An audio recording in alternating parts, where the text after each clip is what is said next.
tell you my opinion. Let me give you some advice. It ain't true in every situation, but it's wisdom from the wise. You know patience is a virtue. Yeah, you've heard it all your life. Is it time to just give it a try? It's 3 words in just 1 line. Take your time, get that ring off your finger, girl, 'cause I don't think you're ready quite yet. I'd be willing to bet, for heaven's sake, you just graduated high school, and now it's time to live a little and find yourself. I'm not right every time I open up my mouth, but I guess this time I have some advice I think you should put to the test, 'cause I'm willing to bet you're not ready yet.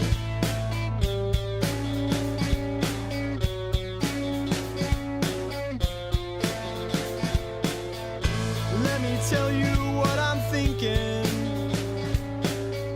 It shouldn't come as a surprise. I hope your 18-year-old self can resist when he looks into your eyes. He wants you to be forever. Of course he does, he's 25. Take some time to think of this advice. It's 3 words in just 1 line. Take your time, get that ring off your finger, girl, 'cause I don't think you're ready quite yet. I'd be willing to bet, for heaven's sake, you just graduated high school, and here's the time to live a little now and find yourself. I'm not right every time I open up my mouth, but I guess this time I have some advice I think you should put to the test, 'cause I'm willing to bet you're not ready yet.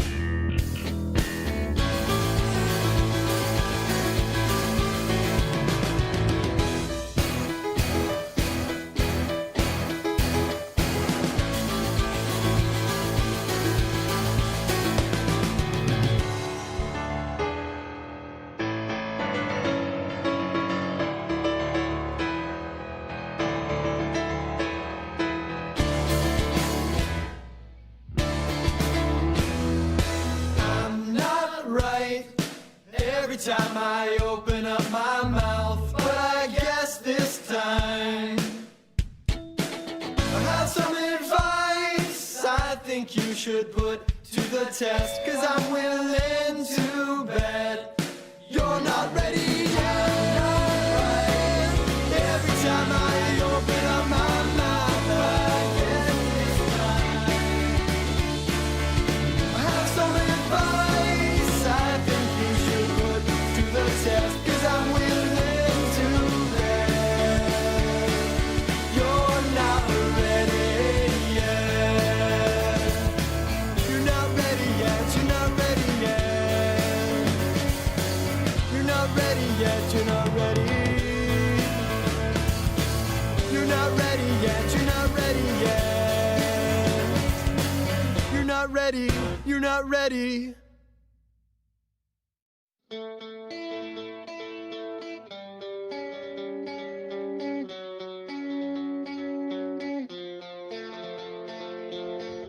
Let me tell you my opinion. Let me give you some advice. It ain't true in every situation, but it's wisdom from the wise. You know patience is a virtue. Yeah, you've heard it all your life. Is it time to just give it a try? It's 3 words in just 1 line. Take your time, get that ring off your finger, girl, 'cause I don't think you're ready quite yet.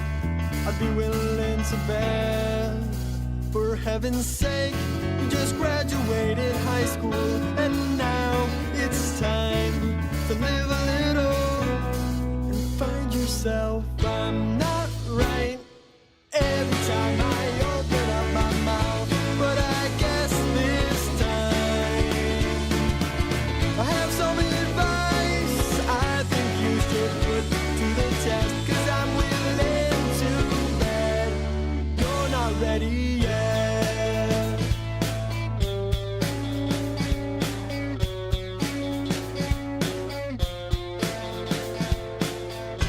Let me tell you what I'm thinking. It shouldn't come as a surprise. I hope your 18-year-old self can resist when he looks into your eyes. He wants you to be forever. Of course he does, he's 25. Take some time to think of this advice. It's 3 words in just 1 line. Take your time, get that ring off your finger, girl, 'cause I don't think you're ready quite yet. I'd be willing to bet, for heaven's sake, you just graduated high school, and here's the time to live a little now and find yourself. I'm not right every time I open up my mouth, but I guess this time I have some advice I think you should put to the test, 'cause I'm willing to bet you're not ready yet.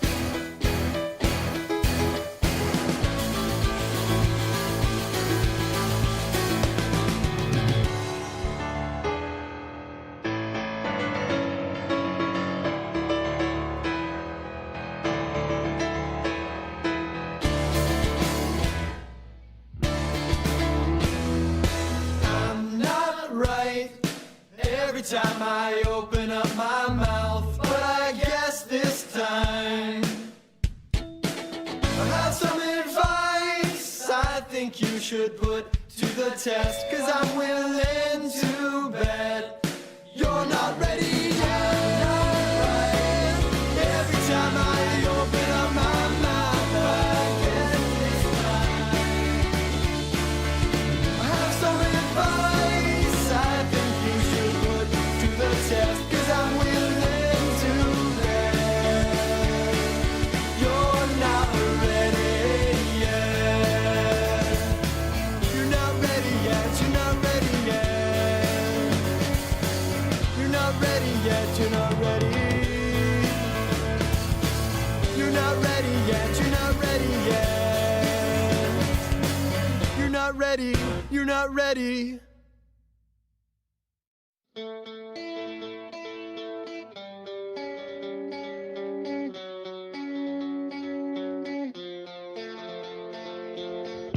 Let me tell you my opinion. Let me give you some advice. It ain't true in every situation, but it's wisdom from the wise. You know patience is a virtue. Yeah, you've heard it all your life. Is it time to just give it a try? It's 3 words in just 1 line. Take your time, get that.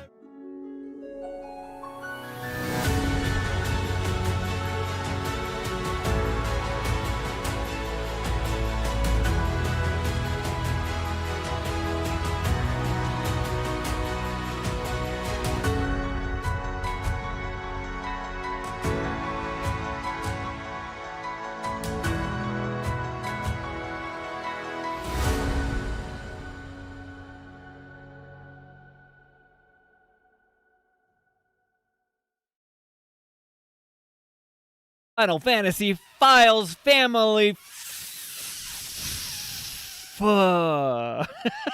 F's for days. How is everyone doing? Hey chat, Co-Climber's here, Amber's here, Ectogamut is here, aka Biggles. What's up, VQR Rhapsody? I always say VQR Rhapsody. It's a VQ Rhapsody. Watching this while on brunch. Cool, man.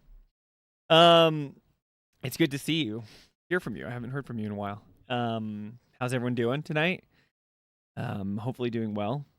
Yeah. Too many F's, man.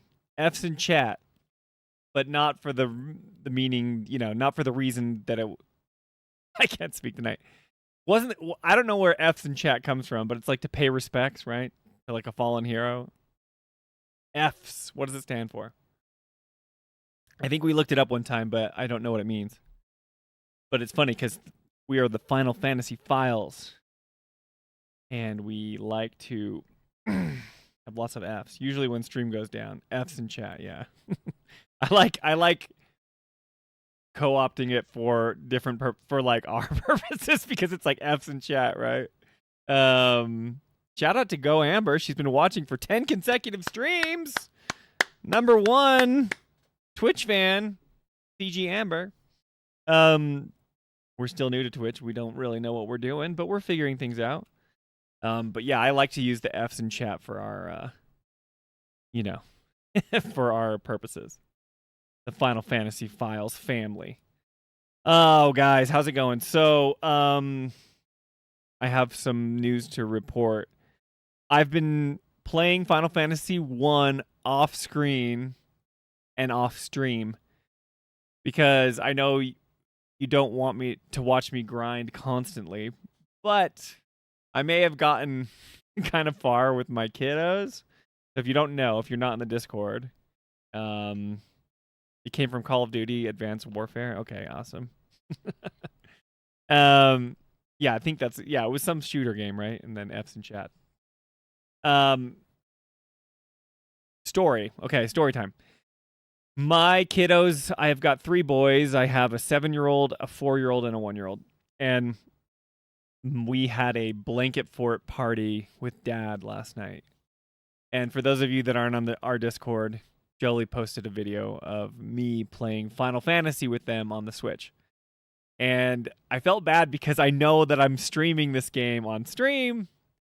And I was like getting to story moments, and they were like, keep going, Dad, keep going. But I'm like, oh, this was going to level up, and you're going to just watch me kill monsters over and over again. And that was going to be enough for them. But it wasn't enough for them. They wanted me to continue. So I'm like, well, I'll make a save file, and then I'll just play ahead, you know, and then I'll go back and play the other part on stream, which I did. But I wanted to ask you guys if that's something that I took screenshots and I took video clips of the things that we accomplished because we got kind of far and the kids really liked it, which was really cool. My 7-year-old was like, Dad, I want to listen to Final Fantasy music. And as huge Final Fantasy music enjoyers, especially Jolie, like I think it's beautiful music, but for Jolie, she's like obsessed with Final Fantasy music, and she's like, this is really good. I'm glad that you were playing Final Fantasy with him. And anyway, so Yeah, I don't know. Should I go back and replay those moments? There was we fought 2 bosses that were kind of, I guess story worthy. Alyssa says, as long as you're having fun with the kids, that's all that matters. Dustin says, I hope you showed them how awesome I was in Final Fantasy 1. I did show them. I was all about it, dude. You want to see? This is the here's the clip that Jolie had. Let me know if you guys see this. Check it out. This is me hanging out on the couch. You can't really tell, but up here I have a blanket for it. It's over our mantle. It goes up over our stairs. So there's big sheets above us, and then we put the mattress down, and we were just kind of hanging on the couch here. And then I didn't have other sheets, so I used little pillowcases to make a little door for them. Anyway, we're not here to critique my blanket for it. This is what Jolie recorded. He doesn't take very much damage, so he's really good at defending. Who's the most strongest? He doesn't take very much damage, so he's really good at defending. Who's the most strongest in the? And then the black mage is the strongest with magic. So that's what. This is what it looks like from the outside. See, better from the outside. Inside doesn't look as cool, but they were cool. I was just taping pillowcases to the sheets. But yeah, we hung out and we played Final Fantasy all night. And by all night, we were like, I fell asleep at like 9:15. So it was great. We got to bed early. They had fun, which was super cool.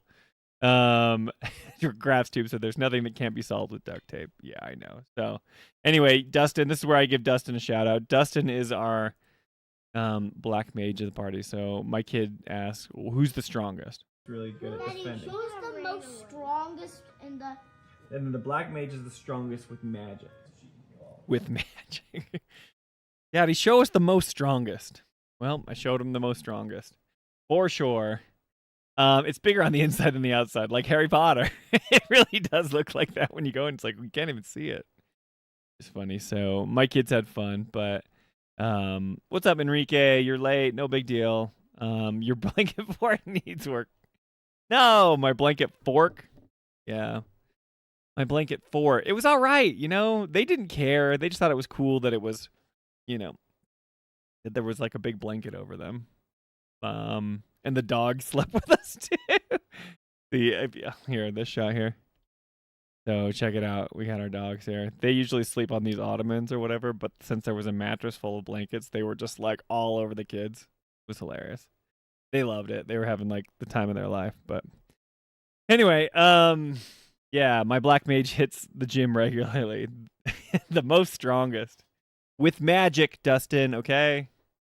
We know that you're buff in real life, but you're the most strongest with magic.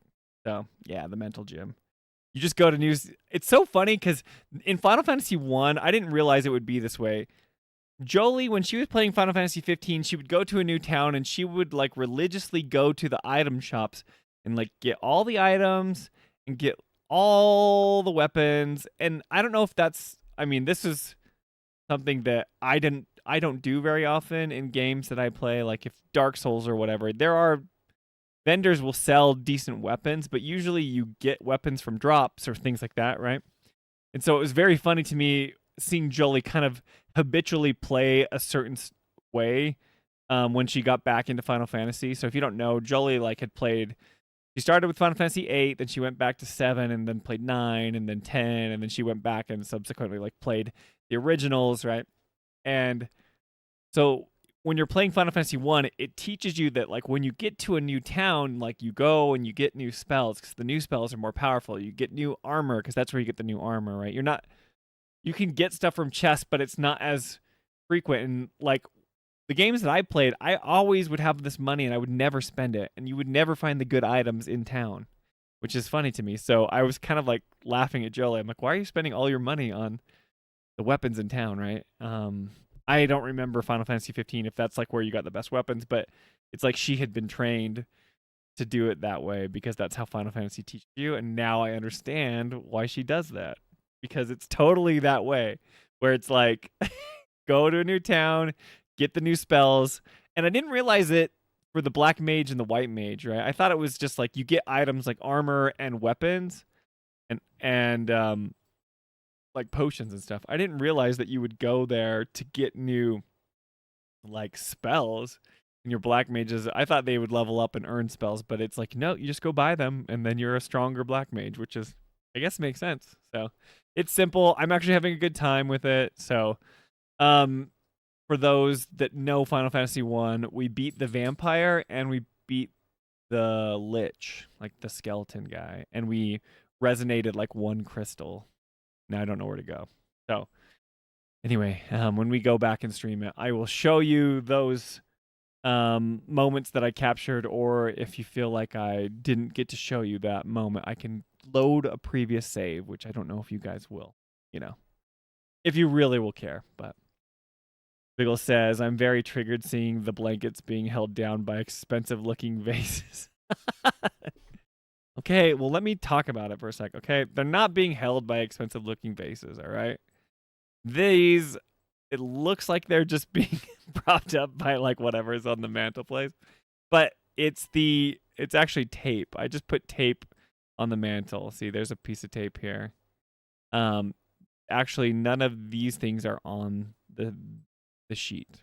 So, I mean, come on, guys. That's not a terrible fort, right? I had a little door for them to go in, and they were like, oh, this rules, and then they could go inside it. Kind of cool. Anyway, so yeah. But for tonight, if you guys want to join the call-in show, what we're going to be talking about is, we're going to be talking about, let me pull it up here, the Final Fantasy 7 Remake, chapters 10, 11, and 12. And now we've done this in the past, right, where we were kind of talking about the playthroughs that Jolie and I were going through, but it was kind of annoying because we wouldn't get very far in the chapter, and then every Wednesday we'd be talking about that same chapter over and over again, and basically it got to the point where we were just talking about the same things over and over again, and I'm like, we need to space these out a little bit more, so we ended up, giving it a bit more breathing room, so we ended up, going until, like, we've done the end of chapter 9, which you can talk about if you want, but chapter 9, but it's mostly chapter 10, the sewer section, chapter 11, the train graveyard, and then chapter 12, where the plate collapses. And then that's kind of the idea of like what we're doing here. Yeah, so we've got like, that's kind of what we'll be talking about. Those things today. Zaber what's going on? Hey, Spencer, been enjoying the Cosmic Canyon deep dives, but are you guys still on track to finish the deep dives before Revelation? Laugh out loud. Are we on track? Sure. I mean, yeah. Jolie has, I know we're going like way in the weeds with all the deep dives. You're like, Cosmo Canyon's been great, but we're still in Cosmo Canyon. Yes, we are gonna get through it, Xavier. Jolie's like, I have to get done. So we're cutting the fat, we're trimming stuff, and we will be catching up. We're done with chapter 10 now, and Jolie's going to release that episode on Monday. So, Alyssa says they may be on track, but next one could derail them at any point in time. That's true. So, I mean, we're going to make it work. We'll get it done before Revelation. We don't know the exact release date of Revelation. We know that it's in spring. I'm guessing April sometime, or maybe March at the earliest. But, yeah. So we're done with 10, and then we're going to be recording chapter 11. But Nibelheim gets kind of big and blown up, and then chapter 12. Everybody knows chapter 12 when you go back to the Gold Saucer. And all the craziness that ensues. But we're going to be doing like rapid fire side quest stuff. We won't be able to go as deep, but our goal is to get done before Revelation comes out. If that answers your question. Oh yeah. Anyway, but that is the plan. I did say to anyone, if you wanted to, you could still call in. We opened up a Patreon, and it's a $1 tier a month. That's all we're charging. and that gives you access to the Discord. So there's a lot of people that are already in the Discord, and that gives you access to call-in shows like immediately. But if you want to call in tonight, I will post a link. It's right here in chat. You are welcome to call in and chat about chapters 10, 11, and 12. The topics that I kind of want to stay focused on are, those chapters. I don't want to stray too far away with stuff. In the past, we've kind of been like, hey, tell us your name, your favorite game, and all these other things. But I'd rather it be kind of more a discussion about those chapters. But I'm planning on doing another call-in stream. Like every other week, we'll do a playthrough of like Final Fantasy 1, and then we'll do a call-in stream, and then we'll do Final Fantasy 1 playthrough, and then we'll catch up with wherever we are in Remake and Intermission. That way we have time to get through some of the stuff. Me and Jolie can make our way through stuff. And then when we have like our off-topic call-in show, that can be more like, what's going on in the state of the gaming industry? How does Square Enix, fit into all that? PlayStation and going, no physical media. Things like these topics that everyone maybe wants to talk about, but aren't really on brand for what we're talking about in this moment. So tonight is kind of like the game club stream that I want to focus on if possible. So yeah, but the topics of the show are just going to be like chapter 10, Tifa and Aerith bond in the sewers, kind of like the relationship building, but also how Cloud kind of sees that. And then obviously we can talk about any combat mechanics in chapter 10. Chapter 11 will be like whether or not you think that it's a good chapter. As soon as you come out of the sewers, you see the plate and people fighting on it, and you're like, oh, the helicopters, let's go there. But then you have to do this big old chapter 11. And some people, like, I kind of think it's a pace killer a bit, but then some people might think it's like a good character vignette where you really get to see, the backstory of Aerith, and you get to see some things about Tifa that you like, the reasons why she's fighting to protect Sector 7 from being, destroyed. Obviously, the stuff that he has about Marlene. And then chapter 12, I think it might be fun to compare the plate dropping in the OG versus the remake. Bullman obviously wants to talk about the pee pipe, he says.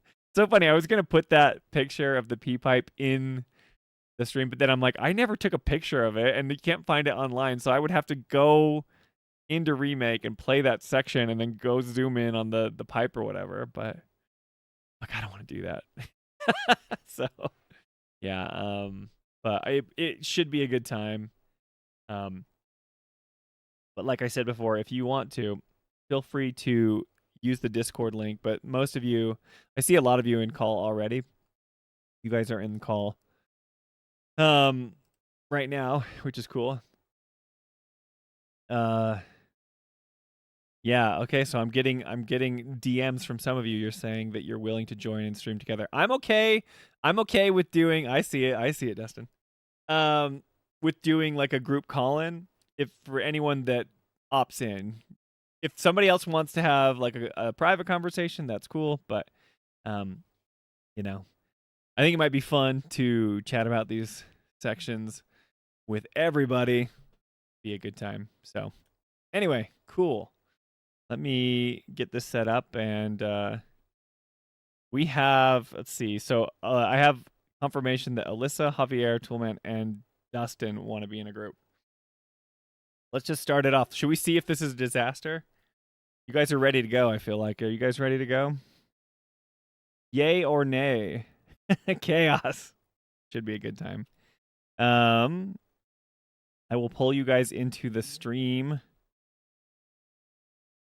Let me pull you guys into the stream where we go live, and then tell me if you guys can hear and if the volume is decent, because I have some things pulled up here. Okay. I'm pulling you guys in. It's never been attempted before. So hold up. Okay. Okay, let me know if you guys can hear me. I can hear you. Can you guys hear me? Yeah, you probably have to mute yourselves on the stream, or mute the stream. Yes. Yeah, Are we live? Are we live? You guys are live. Welcome to the chat. All It's First got a chaos whole All your chat. guinea pigs in one place. We got the first chaos chat going on here with right, me, that's half sober. Oh my Just gosh. putting it Okay. out. This could be a Thanks, Dustin. disaster, but we'll see how it goes. Anytime. So just for those that are watching or listening, we have Dustin, Javier, Hey. Alyssa. So Dustin is Ooh. co-climber in chat. We've got Toolman, we've got Alyssa, who's Patriots fan, and then Javier, who's Javier. That makes it easy. What's up, you guys? You want to talk about Hey, man. the remake? Which remake are we talking about? We're talking about you. Resident Evil remake? Yeah, that's what we're I talking forgot about. which stream this was. Yeah. No, yeah. Let's do it. Let's do it. So Halo remake? yeah, that just Halo came out. remake. That did come out. I told you guys to stay but it came out. focused. All right, I let you guys in, and this is what you're doing. You know better than this. Geez, I'm just we know kidding. better. I know. Sorry, boss. It's chaos, man. I know it's chaos. You asked gotta for kill chaos. chaos. We're here for chaos. Yeah. So Chaos. no, it's fine. Yeah, Halo remake. That's a thing. You know, they've remade it a couple times, but it just came out. But yeah, we're talking about chapters 10, 11, and 12, guys. Yeah. I want to know What happened in those chapters? Let me give you guys kind of my overview I real need a quick, and then recap. you guys can let me Yeah. and then we can kind of springboard into like whatever. But you guys can talk about anything that you feel is interesting about those chapters. Anything that you think we should be paying attention to. It doesn't just have to be about like, you know, the things I was setting up about. Like you only get to talk about Aerith and Tifa's relationship in the sewers, like right? the Stuff peace like pipe, for instance? that. right. You only can talk about the Well, the pee source pipe. sucked anyway, so. But yeah, so here I've got like chapter what is it? Chapter 10 pulled up. So this is I want to watch the intro of chapter 10 Yes. because I think it's interesting before we jump into it, because I think a lot of times we just think, oh, you fall from Corneo's whatever and then you fight, is it Abzu or whatever that guy is, the pet, and then you just kind of move on, where this is like the intro to it, and you've got President Shinra here and you know, Director Tuesti. That's how he says it, right? And then he's like he's begging with President Shinra to be like, don't drop the plate. So it's kind of fascinating. I think this is cool, but yeah, let's watch this and then we'll kind of go from there and start with chapter 10 and then we'll make our way through it. Let me know if you guys can hear this too.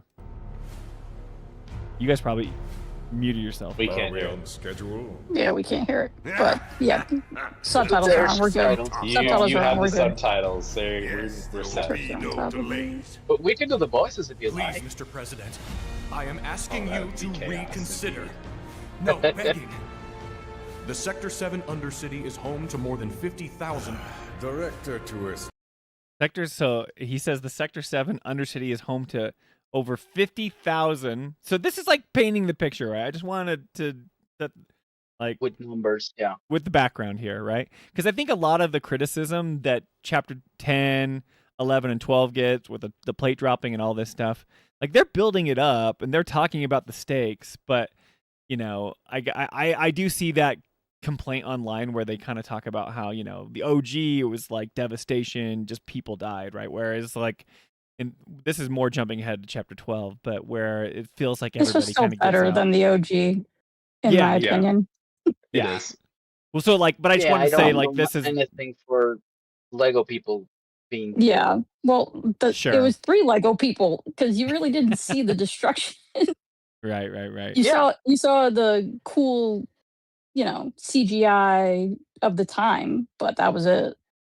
Yeah, we're gonna You watch it. need I'm to use excited. your I've actually never imagination seen a it. lot.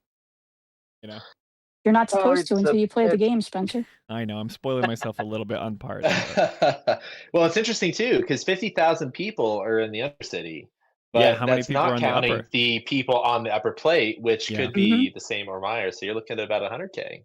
that yeah, drop I on mean, this, which yeah, is I wild. mean, I imagine that the upper city is like maybe less densely populated, right? Because they've got suburbs and like homes, whereas like slums, it's like everyone packed Yeah, into probably. whatever. Packed You've got everyone, their yeah. employees up there, though. Yeah.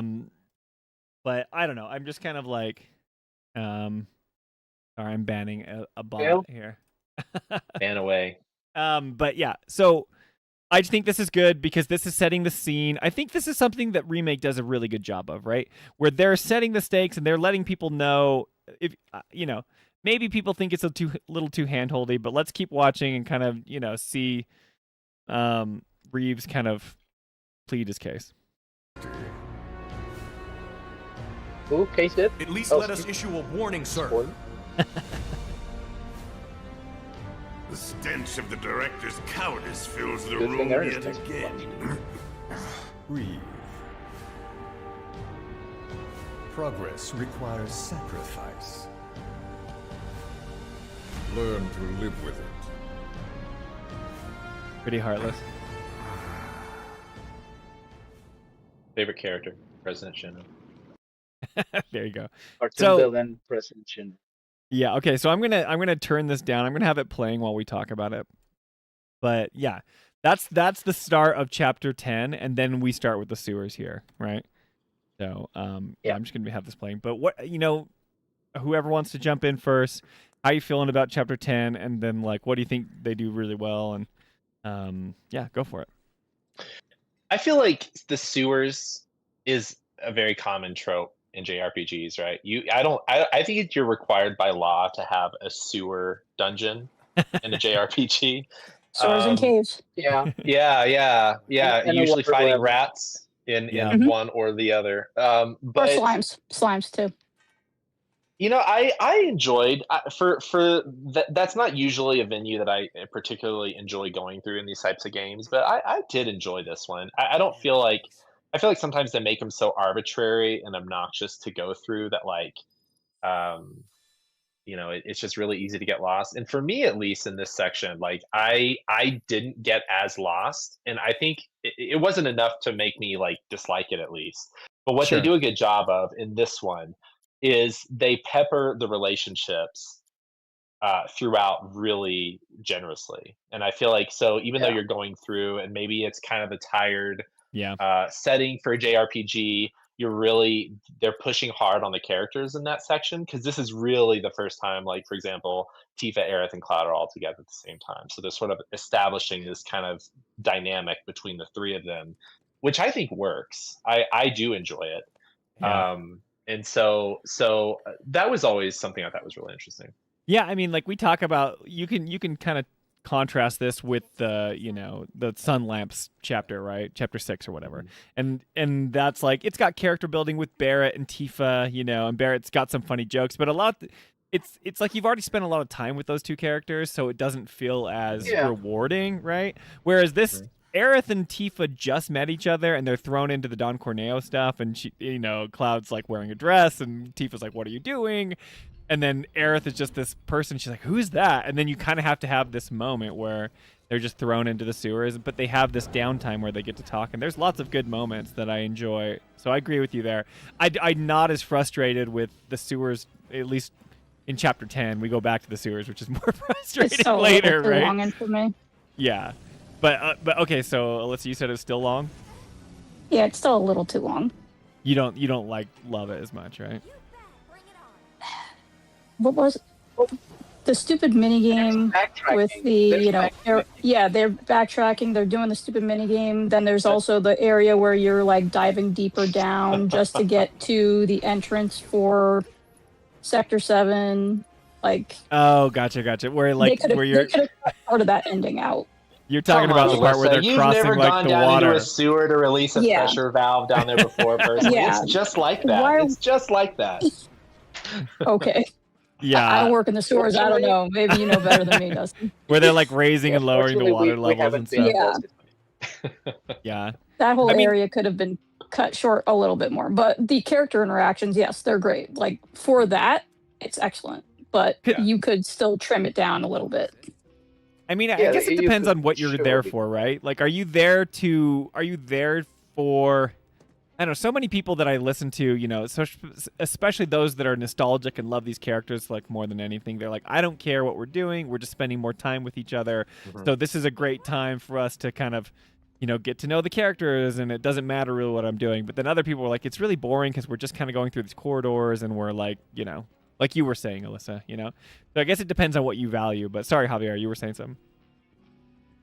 No, I mean I agree with Overshot. It's about quality, not quantity time. This game, and it does go a little bit too long. Yeah. So, and the mini game is a bit stupid. Come on. Every- Are you talking about the minigame where they're like pumping the like whatever and you have to? Yeah. Yes. Oh, Yes. where is Yeah, that? We gotta with find that. steam and stuff. You know, Yeah. though, the best Because- part about that, though, is these mini games. Watching Tifa get low key frustrated at everybody in the party. Okay, just breathe. Do it again. Yeah. It's excellent. It seems like Tifa's always the one that's doing that, right? Hey, Dustin loves Tifa. Right, but do like love And I also I do. dislike. what I'm saying is, it's Actually, like I legitimately do. Now I have to. Now I actually have to I know say, you- no, no, people I think know I'm being you do. I'm just sarcastic. joking. I I'm just love joking. Tifa. I do. I do. there's a joke in the community that Dustin always loves Tifa, but he has to like qualify it every time. We're like, I actually do love Tifa. Yes, we know you love Tifa. It's great. We Yeah, love we know. Tifa too. But Also, yeah, another thing to dislike the mini game is that they tease you. You know, yeah, when it's like, oh, we need to fix this pump and whatever, right? And they say, Klaus says, okay, I'll go and fix it, and Tifa's like, no, we will go. You stay here. So we assume they're gonna have like a moment, they're gonna talk or something like that. Nothing And happens. nothing. They just Not Sure. really. they do the stupid mini game, and that's it. And right. we're like, that's why we separated. Like Yeah. that cute little moment that Tifa and Aerith had where, they're talking about making Cloud their pack chocobo and stuff like that. They could have Shopping, done Oh, yeah. that's that good. Yeah, that's at the good. mini game instead, and it would have been a little bit more beneficial for it. They also missed the Yeah, opportunity a to give calendar Aerith minigame. a construction hard hat right here. That would have been excellent. That Oh, she could have that's worn what in matters. subsequent chapters that she gets to wear. It would have been for later. amazing. That's Love Like it. they not do in worn it. Rebirth. That's so Mhm. funny. Yeah, I think the minigame is dumb. I don't think it plays well. I think it wants you to mess up on Oh, look purpose, at it. you know. It's on screen. But it's just like it's whatever. I like this is an example for me of Remake trying to pad out its length, right? Because it's just the Midgar section, right? And then it's so funny because when I was Yeah. trying to pull up the plate dropping I went through like a Final Fantasy OG playthrough, and I'm like, it's like literally in the first 3 hours, right? And I'm like, holy cow, there's so much more of this game, right? But that the Midgar section is just a tiny portion of the original. So it's so funny to me because they're doing the claw hands and they're doing the the pump mini games and they're doing all this stuff to like kind of pad out Remake's length, which I don't think they needed to do. I get that the Yeah. subsequent sequels will be longer, like Rebirth and Revelation are going to be much larger games. But I think that's okay. I think that would have been interesting to have kind of more of a linear, tight, well-paced game and kind of cut a little bit of the fluff here, and then Well, you have jump to into remember Rebirth where around it the feels time open. they were making this game, all those games they wanted open world, 100 hours. You still see it sometimes now where people are complaining, well, I Right. spent $80 on this game, so I expect it to be 100+ hours long. Because Yeah. it should match the amount of money I spent, dollar for dollar. Well, Yeah. and I think this too. I think this game in particular. I think they're just trying to break up the gameplay. I Yeah. think they're just this is just sort Yeah, of that saying, too. okay, let's do something a little bit. The problem with it is it really doesn't land super well. It's just sort of a distraction instead of an actual like Yeah. like full-fledged thing. Yeah. But I think that's what they're trying to do. But it does tend to slow doesn't work. down the flow of, Mhm. of the game, but that mini game in general. Yeah. And you could argue Final Fantasy VII has that relationship with a lot of its mini games, right? Sure. Everybody's got a favorite mini game to hate, and that usually takes precedence over one that they love. They always Right. remember the one they hate more than the one that they love. So Yeah. I think Just that's pretty common. Just before Bacon, if you're Yeah, still but- here, Bacon Pancakes in chat said, "I don't think they're talking to us in chat." Well, we I'm will not, totally chat with you in chat. It's all right. I That's will. okay. I'll talk It's to all right. anybody. No. Yeah. He may have left or whatever, but I was good. Maybe some people don't know that we're doing a call-in show, but yes, I'm still reading your comments, but I'm also talking to the people in chat here as well because it's a call-in show. So anyone who wants to can join the call-in if they want. But yeah, okay. So And I saw the Yeah, comment. I saw the comment too He's about like Aerith multitasking. knowing something as well in the sewers. I did see that. I'm just kind of waiting Yep. till we get there. Oh but yeah, like yeah. you know, yeah. There's dive it in for it, continues Dustin. that Aerith. Okay, let's do it. I have it here. So I have you it pulled see- up. Pull it up. Yeah. Hang on, Dustin. Before you get Yeah, into man. that, well, let's go back because you were just talking about the pacing, Yeah. and I think Spencer highlighted this right at the start, which is good. Don't they start this chapter out with Reeve and President Shinra, and he's like, what did you say, 50,000 people live down here? Yeah, he said Mhm. 50,000 So- people, right? Yeah. Right away, they're just like, hey, look at how high the stakes are. And Yeah, then they put possibly two of the slowest chapters in the game right here. This does Yeah. bother me. This is a problem Yeah. I have, right? Yeah. Which I think is a problem because, like, key right here, it says Reeve says the Sector 7 Undercity is home to more than 50,000, and then he gets cut off, right? And they're just kind of like, you have to make sacrifices. So for me as a new player, I'm like, okay, this is kind of like, I don't really know what's happening at this point for me as a new person, right? Because you guys have you all played the original first, correct? I think so. Yeah. Yes. No, not me. Yeah. Or No, not or, Javier. Not Javier, okay, but yeah, okay. But you spoiled yourself, right, before you played Remake or whatever, Okay. or you watch yourself, right? I But haven't, but I did play this part. I finished. Gotcha. I dropped the game at calm. so I'm not like really picking up on this because I don't know that they're gonna drop the plate, right? I don't know that that's gonna be happening, right? So on a subsequent playthrough, I'm kind of going back and analyzing it, and I think that it's kind of more of like a show don't tell, because this feels like a tell but they don't show, right? They're like, hey, 50,000 people live in the Undercity, you know, and then Reeves is like, we can't do that, like this is outrageous, you know, and then Heidegger is just the cartoon villain that he is, and whatever. But then it Well, bothers hang on, me does because he- oh, go ahead. Does he say people here? Do we know? He could be saying like 50,000 cats or something. He gets cut off. He gets cut off. We know that there are a Wedge lot of has a cats lot of at Sector cats, 7. yeah. That is confirmed. Director And Betty Tuesti would be owns them all. concerned about cats. Reed, yeah, he has a personal investment in this field. I mean, You've seen how many cats Think live about with Wedge? Totally, man. He controls I'll a move in cat with with a Reeve. PS5 controller. this I'll is move what in the with theory Reeve. It'll be community okay. won't talk about right here. This Guys, is it. I have to stop you right now. My mother-in-law just joined the chat and she said, Final Fantasy is I'm the reading, yeah. best. Yeah. What is up, Tracy? Everyone say hi to Tracy. I love it. Hi, Spencer's Hi, mom. Tracy. It's not my mom, it's my Hi. mother-in-law. It's Jolie's mom. That is so Hi, funny. Jolie. Hi, Jolie's love it. mom. That's so funny. Love the piano. She's always she's so funny because she's like, you guys are nerding out again. Everyone say hi to Tracy. But then she's being supportive. love Thank you, nerding out. Tracy. Anyway, sorry, getting back to that. But yeah, sorry to cut you off, but were we talking about cats or just the stakes that are We're happening talking. here? Yep. The stakes. Okay. We all can good. get past that.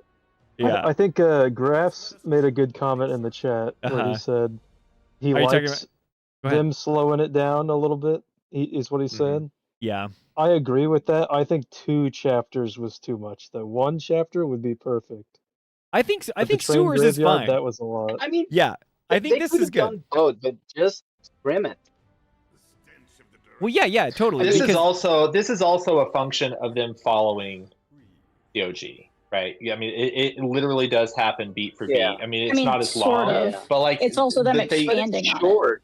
They are expanding because- on it. You're right. Yeah. But they've done this all throughout Remake, right? Like where Yes. Remake is taking a point and they're drawing it out because the Yes. original is 5 hours in Midgar, right? In the OG before you go off into the wider world. right. Here they're clearly making this game 25 hours.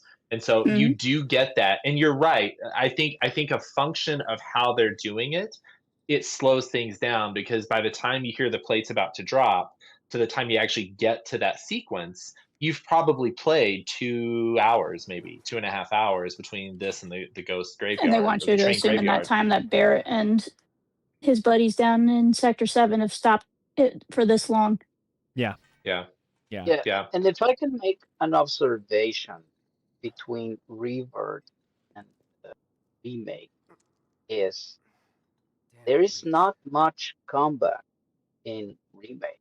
And I think, instead of prolonging this hallways and mazes that they did, they should have give us more battles in for instance, instead of the stupid mini game when Tifa and Eric go to the pump, they should have been attacked and they could fight them, I only mean, them. We And were and then you fighting just it, do a cutscene Avi. where Look, they we were fighting this pressure build up. no, but not that enemy. Some good enemies. but I do think Gone that part into of the the reason battle. why for that does make sense. And as far as story goes, you're in Midgar. Like should there be monsters roaming around all over the place? Sure. I mean, like, because the boss fight happens Well, at the they beginning of the are. chapter. For the right? random battles, because that's what they took away was the random encounters from the OG. Yeah. Yeah. So because of that, it had to be more scripted. Right. I do Yeah, agree but I that they mean, could have in done the instead of minigame another battle, but then it Yeah, more makes less battles. sense to do. Then it makes less sense to have the battle with Cloud added at the end of the chapter and them racing up to go enter the haunted train yard. Whatever. Yeah. But you can still do it because you just put like overcrowd of enemies like they try to put in that scene, right? So I say, Aerith and Tifa could have bonded in battle without Cloud, and then you just do a cutscene with them doing the pump without us doing anything, and they get back to Cloud, and you can kind of do that stuff, and it's quick, sweet, and to the point. Well, can I And disagree then with you a little bit, Javi? Of course, you're the boss. Well, I'm not the boss, but no, this is what It's your channel, because no, I like what you're saying because you feel like the fights aren't worthwhile and we're just kind of fighting the Sahagins or whatever, and it's not really that exciting. We kind of have the boss fight in the beginning, right, of the chapter rather than the end, which is kind of like it kind of switches things up a little bit. But I feel like games don't take time. Right, like to me, I really actually liked the time that Remake and Rebirth provide the slower moments. And this is just me and Jolie where we talk a lot about, this in film and where when games and film take time to like slow down, where they're not just like moving on from like fight to fight to fight to fight or, whatever gameplay mechanic is next. I kind of like the slower paced moments of Remake and Rebirth because I think that's when the character building is the strongest. Yeah. But it can be frustrating when you have slow moments like that, and then on top of that you have slow, mini game things on top of that, and then it's just kind of like what Toolman was saying, it's just this like death by 1,000 cuts because you're like, when are we gonna get to this play? Oh, Rude and Reno are in the helicopter, these things are happening, and they keep teasing you with it. At the beginning, they're saying they're going to drop the plate and 50,000 people are going to die. And then you're just like, please just let us go. That's where you really want to fight. Yes. That's what I'm saying. Right. But those slower moments with Tifa and Aerith when you're in the sewer, I like those moments because, they're just dialogue and conversational. I feel like if you just want to fight the next thing or move on, I know that's what games are. But I like when games are brave enough to slow things down and let you have those slow moments. I just think it's just too much on top of, there's too many slow moments and then they throw in mini games and dumb enemies on top of all that. That's just kind of me. So I'm not totally disagreeing with you, but, Yeah, and I agree too. But in this case, we're specifically talking about this chapter in the sewers. Yeah. And there's a lot of time we spend just walking, and they're not talking. And Sure. stupid mini game, they don't and talk. mazes, yeah, and got to raise this water level. Yeah. I agree. Pull this lever, Yeah. stuff like that. So Yes. Yeah. you could trim it down, and it would help the pace more than anything. Yeah. And in the graveyard, it's a little bit the same. I think it's more the same, and I think it's I think the graveyard is slower. Tonally Yeah. The graveyard is slower. than the sewer for But sure. there's more conversation in it. Yes. No, I think the graveyard is important for a couple of different reasons. Yeah. But it is kind of a weird fit, sort of with what Toolman was saying about what you're leading to. One touch I do like in going through the graveyard is like halfway through you can actually see the battle on the plate. Like you see like the little like puffs of like gunfire and Smoke, stuff on the yeah, and plate fire and support stuff and like stuff. that. I was like people are, which is cool. But it makes you yeah, want to rush it there that does. much faster. Yeah, and in to what Graf was saying in the chat, I mean, you do sort of have this undercurrent. It's not like high tension, even though the stakes are high. It's like an undercurrent of like kind of this low dread that it seems like it's putting there, where it's like, okay, I'm moving trains around. Yeah, and I think it there's this lessens massive the urgency. battle going on in the plate. And there's almost a dissonance you feel in that front, and I do like that. Do you move like 2? 3, Two I or think. 3, yeah, 2 or 3. It's 3. 3 too much, man. It's still too many, yeah. Yeah. For the urgency of the situation, it's in the wrong place. I do agree with Dustin that there's a lot of good moments in there, but for timing, for the placement of it in the story, it feels like it doesn't fit. I will say though, it feels like the OG. Okay, so Yes. you feel It's like a little okay. creepier. It is a little creepier than the OG, like I- in you know, for how they go through it. But Can I say something here? Same. Because that kind of bugs me. Yes. That kind of bugs me with. I don't know. Can you say something? Yes, I can. Well, the problem is I don't like when they're beholden to the OG. I know that this is like that's like a I don't like complaint it that I either. have all the time, right? I think they could have made some, more modernized, creative, whatever, cuts here or They this should've changes here or yeah. whatever, but So the only thing I'll say is when Dustin says it feels like the OG, he's not saying that it feels like, oh yeah, this is them matching up with the OG. This Yeah, is no, 100%. this is just like this feels like it would be a story element in the OG somewhere. So this is Not what I necessarily mean at by this that. point in time. oh, you don't mean like they're beholden to the OG and that's how it was done in the original, so they have No, to do no. that? No, This- so a lot this of is this what was not part of the OG. They just went across like 2 or 3 trains and then they went yeah, Right, back to Sector they're 7. expanding it. But what they're doing is this, and this is how I take it. So take it with a grain of salt.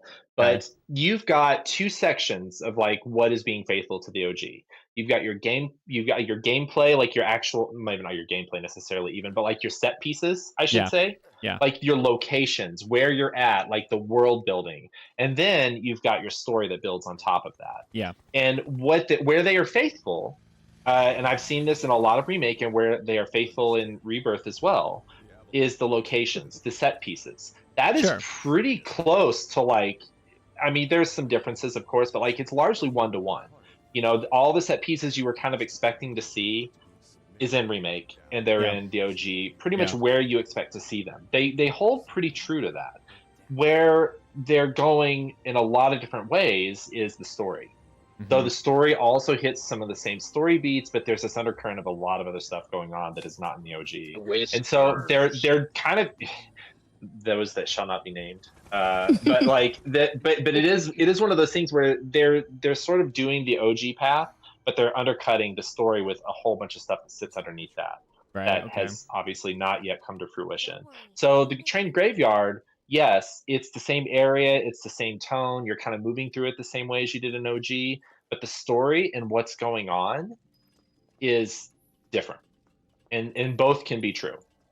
Right. Okay. That's better, because my gripe is whenever they feel like where they feel beholden to follow the OG because it was in the OG, and I know that this is a needle that they need to thread. Right. It's hard because you have what they've said. They're like, we're going to try to hit every like narrative story beat, but I think there are some things that just were better left like cut or left out.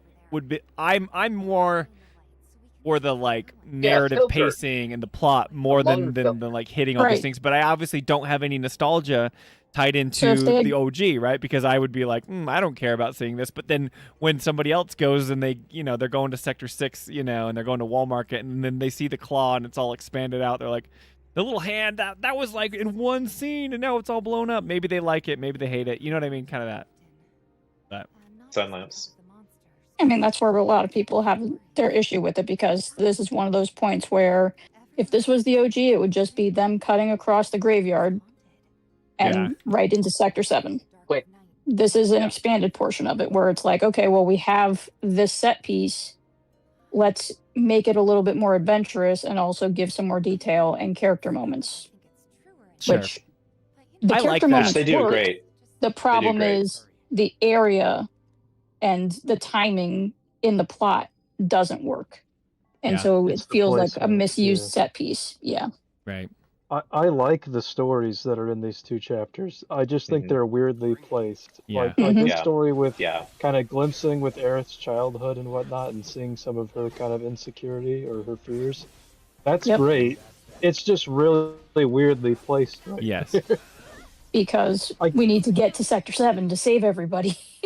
Well, The, like, the only thing that makes sense about the placement here, I guess, is if you carried this over into what happens next, where she's kind of taken away from her friends and put in Yes. isolation, you Yeah. could kind of say this foreshadows that fear, but most people aren't going to think about that. Right, but Yeah. I do think, you Right. know, Aerith kind of grew up in a lab more than she did, you know, or when she, not necessarily, but her relationship to Hojo and the Turks and all this stuff is one of, you know, that cold, isolated, Mysteries. like you say, right? And I do think that they are going for good moments in the train graveyard, but I agree with you, Toolman, that it doesn't land. This is my biggest complaint with everything that the re-trilogy is doing. I think they have good ideas, and I think they are very interesting, but I think the execution is poor because they're trying to straddle like this.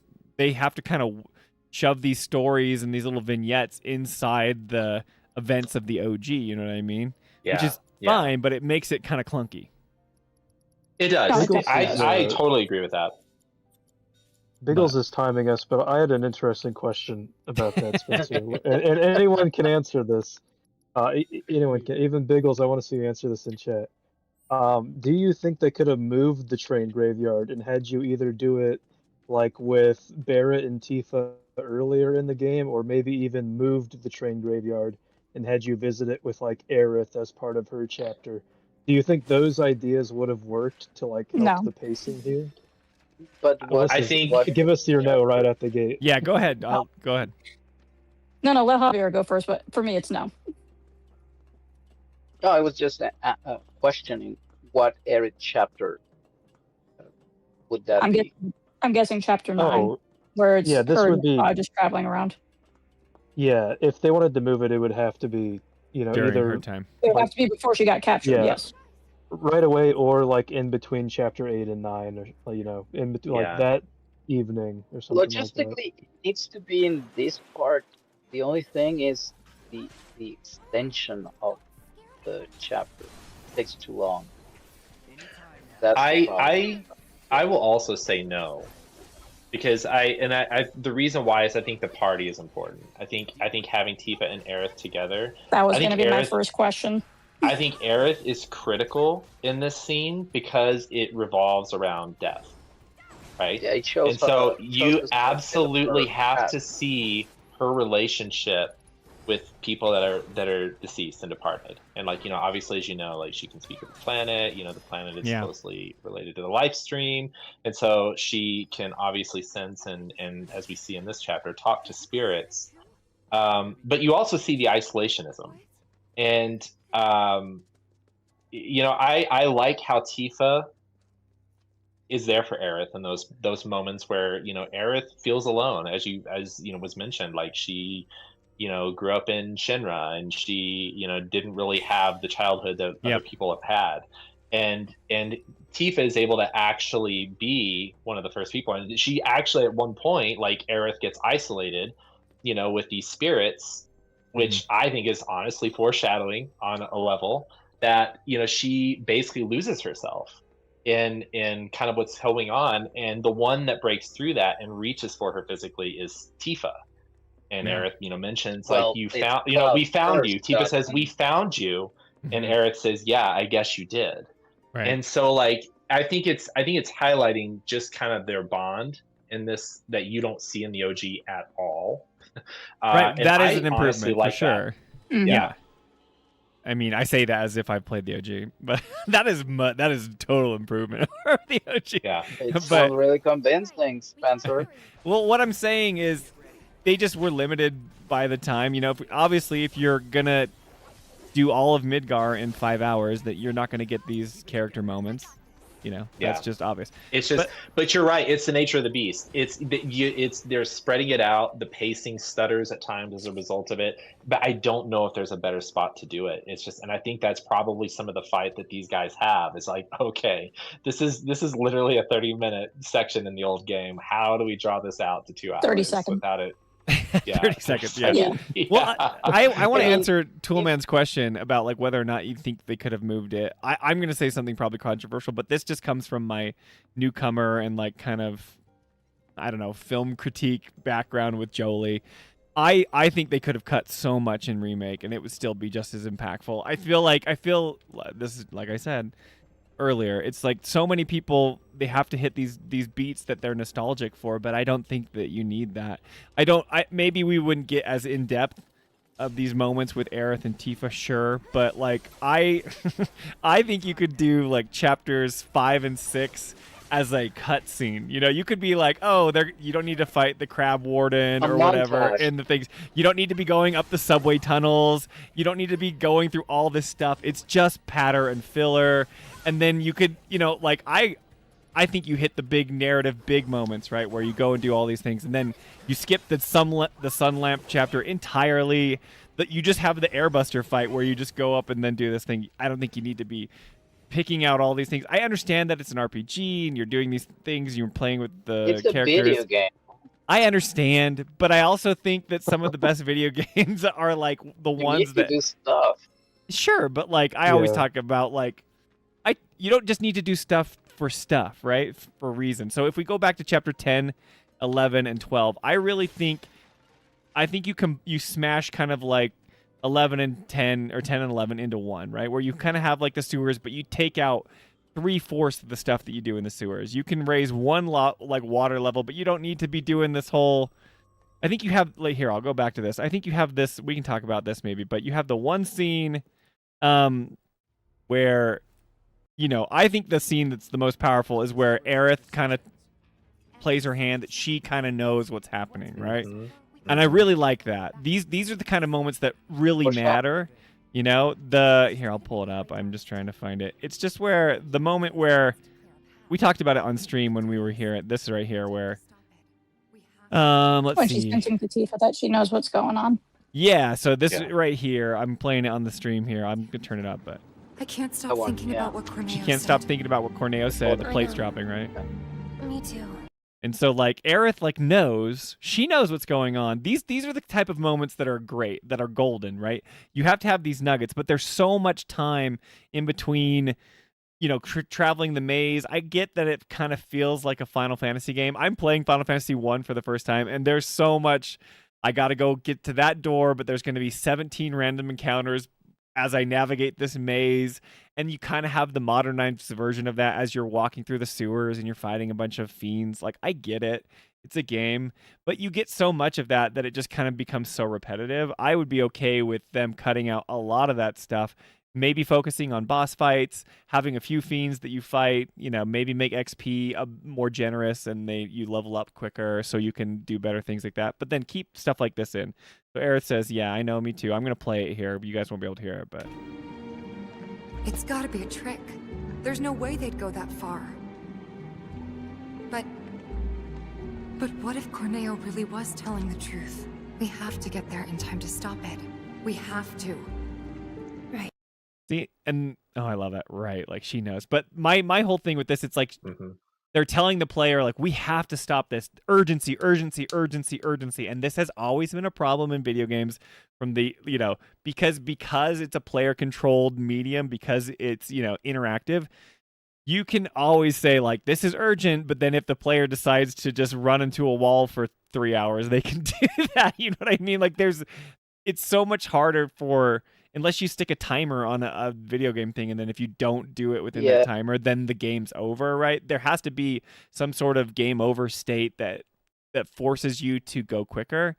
But it just feels like these games are so cinematic, and they do such a good job with that. So when you have moments like that, I feel like it falls flat, because it's like, hey, we got to be quick. We got to go stop this plate from happening, this, destruction or whatever. But then we're going to make you go through all these mazes, and then we're going to have a side story about Aerith when she was little. It's like, Aerith, save that story for later. Like, we need to go stop this thing. I'll be controversial with you on that then. Yeah. And I love the OG. Like, I've played it, I don't even know how many times, but like, when they're doing the remake, I feel like the issue that they continue to run into is how do we go through this section without it dragging everything down? If we're going to be building the characters and all this stuff into it, how do we get to the train graveyard and not have it completely kill the pace? And I feel like if they were really, sticking true to the story, like, I would have been fine with them completely creating a brand new scenario. Yes. Where you don't do the train graveyard. You go somewhere else. You're getting to start. You see the train graveyard, but then right, like it's an Easter egg. You get just see the trains and that's something it. else. Yes. And then it's like just like this, you're rushing. You've got you're going through this side street all of a sudden for whatever reason, something opens up, and you do this completely different thing where they're still nodding to the train graveyard. Like you do Cloud this could run on top of a train, new, right? You could just have him 100%. just climb up a ladder, do like a flip, and run on top of a train, and people will be like, "Oh, that's from the OG," right? And I won't sit there and postulate what that story could potentially look like. But what I'm saying is they have their wrists bound a little bit by what happened in the OG, and sometimes it feels that way. Yeah. And they are obviously doing new things with Remake and Rebirth and going into Revelation, and I would love to see them embrace that more. It's like, if you don't want to do the train graveyard, don't do the train graveyard. If there's a better way that you can make these characters shine without sticking to exactly what happened in the OG, then do it. But I was going to say, that's the bigger complication that they're dealing with right now, right? For the whole series, because there's people that want them to lean into the new stuff. And then there's people that are beholden, right? The purists that are like, I need to have my moments with the OG, right? So anyway, but yeah.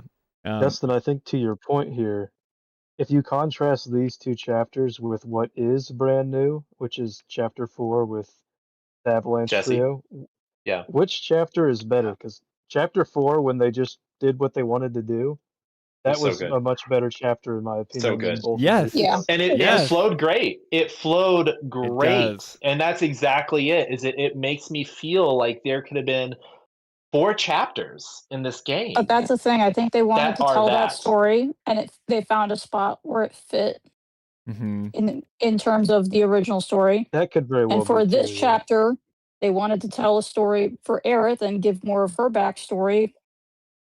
But this was the only place where it could logically fit. And that's part of the problem. I think that's fine. You either can do it or you can't. And that's why my immediate answer was no. It's like, no. But logically, in terms of the story, this is the only place where it will fit, because we know what's going to happen to her after. She's going to get taken by Shinra, and then it's out into the open world, and we can't come back to Midgar for it over here. And maybe they have other plans for everything outside of there. So sure. You're right. I agree with you. You can still take those moments and do them somewhere else and cut all this, and you'd be fine as far as the game goes. Exactly. You don't have to do the full stretch of the train graveyard. It's ultimately my point. Is if you want to hit that story beat, you've got to storyboard all that out, right? You got to figure out, okay, well, if we want to see this sort of the ethereal nature of what Aerith can do, with death and the live stream and all that sort of stuff, we need to hit that. But we also, it feels weird for pacing, as Toolman has mentioned. So let's move that and pivot instead of spending an hour and a half here. We have this moment, we have this illusion that something is going on, but then we take this hard pivot to something that makes more sense for the flow and the dynamic of the story. Right, and that's kind of how I think you can do both. Yeah, I think you could do both. I think you could find, but you would have to kind of be okay with kind of shifting things around or maybe cutting some of the things that you love, right? Do you guys care if I pull Graph's Tube into the stream? He's cool with chatting with us. Oh, absolutely. Bring him in. Sure. Be great. Yep. The more chaos. What's up, Graph's Tube? You're in the chaos, man. If you're muted. Welcome to the chaos stream. Welcome, buddy. Welcome. Chaos. I've seen that he's been chatting a lot. So if he wants to speak his piece, that'd be great. He's ready to go in. Yeah, he's muted. That's fine, but he's probably hearing a bunch of us. But okay. Yeah. What's up, Grafstube?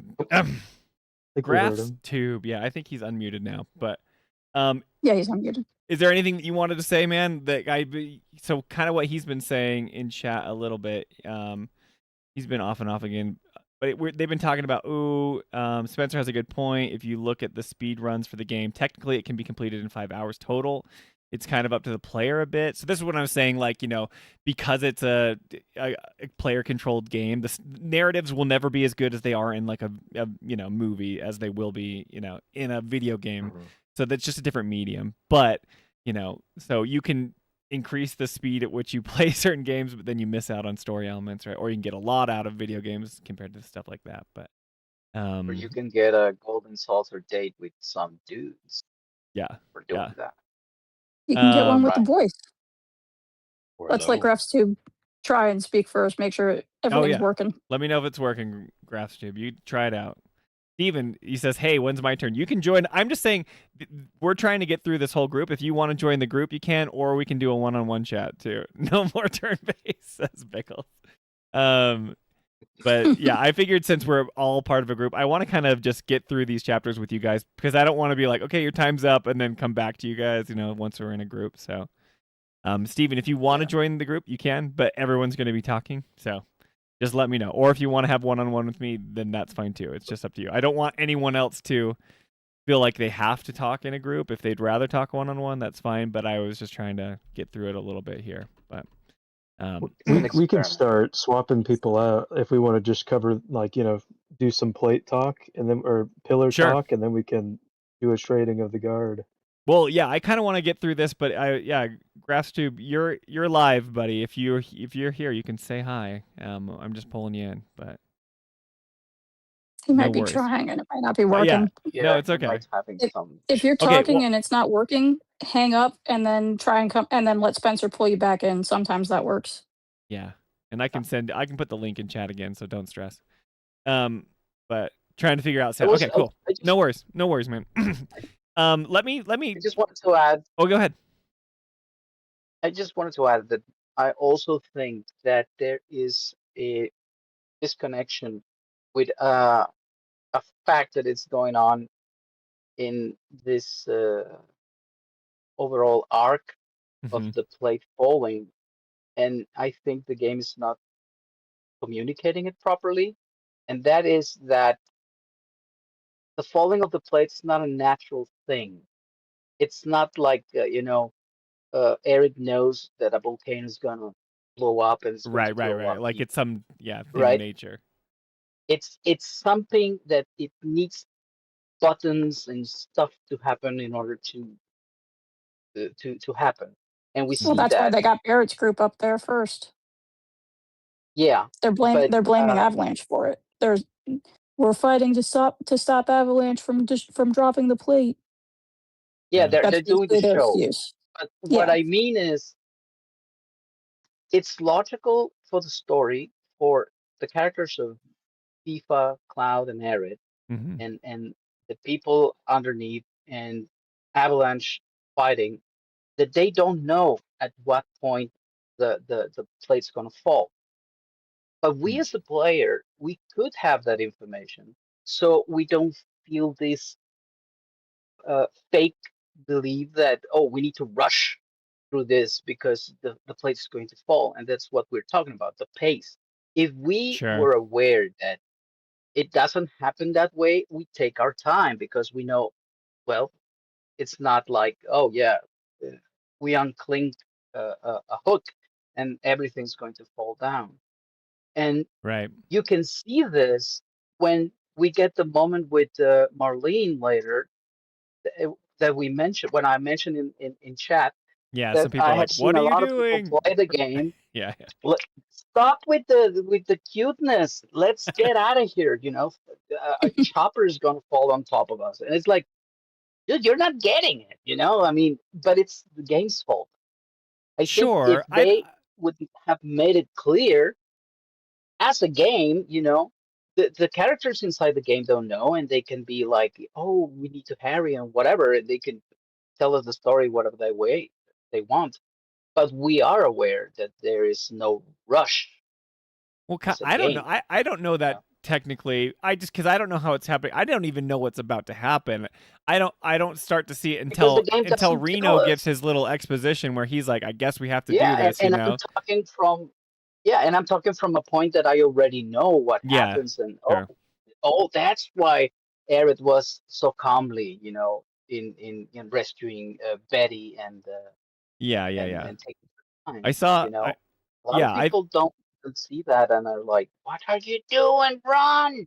Well, this is the kind of stuff that I really like, right, in chapter 10. So I have it pulled up here. This is where Tifa's like, Corneo, he must have been lying, right? I'm like, she's like, but still, we need to hurry, and she's like, right here, right? I saw Grafstrube. I saw you kind of piping in with sound. Let me know if it's working. You feel free to just holler anytime. It's not a big deal. This is the chaos stream, bro. Sure. Okay. Yeah. Hey, we can hear you. Yeah, we can hear you. Okay. Yeah. Okay. Welcome, man. Yeah, welcome in, Hi. dude. Go on. Thanks for joining. I know it's a little crazy, but is there anything that you wanted to say? Because I didn't want to move on, but you've been typing in chat. And Steven, if you want to join the group, you can too. But anyway, go ahead, Grafstream. I mean, if I was gonna add anything at the moment, sure. It would probably just be that, you guys touched on it a bit, but the sewers, all in all, even though there were some frustrating parts, that frustration can be good.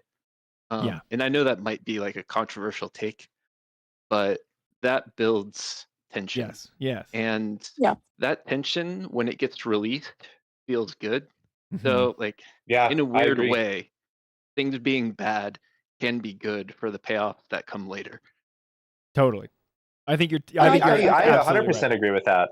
Yeah, I agree and with you. you see this in a lot of games. Just do this inherently. They don't tell you that they do that, but it's like when you come to a boss and you're just like, holy crap, or like you're coming through a hard section. Like I think of like Elden Ring or something like that, where you're going through and it's like the frustration builds its own stress and its own tension physiologically within you, and Mhm. like there is something to be said for that. That it makes you feel something as the player, even if it's not always narratively. It can still affect you in a narrative way, even though you're going through and it's building the tension in the sewer. I think it's a great point. Yeah, and I agree with you because I think if you didn't have it, if it was just easy, if you were just like Corneo's drops you down and they're like, well, we got to go save the plate from dropping, and then you're there. Obviously, that sucks, right? You need to have that like obstacle in your path, and especially in the sewers, it just feels like this frustration. Whereas like my problem is, I think the sewers is good, but then the train graveyard is like a the train graveyard is like this. It feels like a obstacle that's put there by developers, not by the story. Does that make sense? Whereas like it makes sense that the story makes sense that you fall down, Corneo puts you through his trap door, you have to work your way out, and then once you're out there, you see the plate, but then you're like, oh, it's right there. But then instead we're gonna, climb through all these trains, and the game doesn't do a very good job of like telling you that you need to push these trains out of the way to open up a path so you can like walk into Sector 7, the slums again. That's where the disconnect comes, because I'm no longer thinking about the story. I'm thinking about the game. I'm like, oh, the game is making me do this. Where in sewers, I was just like, okay, we got to get out of here, They do mention though, as you're going through, they're like, oh, I think I can move this train. Like they give you the prompts as you go through to say, okay, this is how you can move that. Whether or not that's arbitrary is another story entirely. It feels a bit arbitrary to me, but that's fine, Yeah.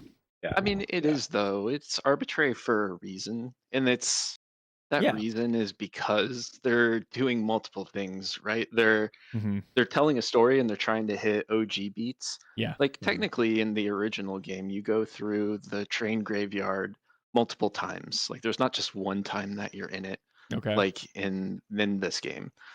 So I mean, it probably feels like you're in there too long because the devs kind of want to pay homage to it. Because you run into some tricky enemies in the OG, and then in this, because you're only there once, they probably want to make it memorable. Yeah, like you gotta. And they might have just been having fun with that. Like they kind of go into the whole creepy narrative a lot more, where you kind of got like the ghost conductor, the sad ghost, and like it's on its really own. I fun really to do watch. like the story that they were trying to tell. Yeah, it's really I good. think it's very long, more You long don't, than oh, you Steven doesn't thought. think it's very long. No, It's very, it's he too long, thinks too it's long. Yeah, I don't know. I mean, you know my issues with it. I think it's there. I think it's fine. You fight two bosses. You have, there's certain paths that you have to go and turn switches on, and certain doors are locked, and it does feel very dungeony, and I'm like, Though, I'm ahead. sorry. I was just gonna say I Take a feel water like break, Spencer. the same thing. I feel like the same thing happens. So I hear people complain about this section, the train graveyard, the sun Mhm. lamps, and then Hojo's laboratory. Those are the 3 Mhm. dungeons where I'm like, oh, people are like, I don't like this. I don't like this. But the thing that always comes back to me is every one of those dungeons. And I mentioned this with the sun lamps, but you see where you need to go and you can't get there. Yes, yes, that is And true. I'm telling you, It's easy. there's something psychological that builds that frustration level where that leaves a bad taste in people's mouths But that's because what you I know actually where you didn't need to mind Hojo's go. lab that much. But I think that's Grasp's What's Tube's that? point, right? Because he's like saying like they're doing that intentionally, so you do have this Yes. tension, and then it is a release, right?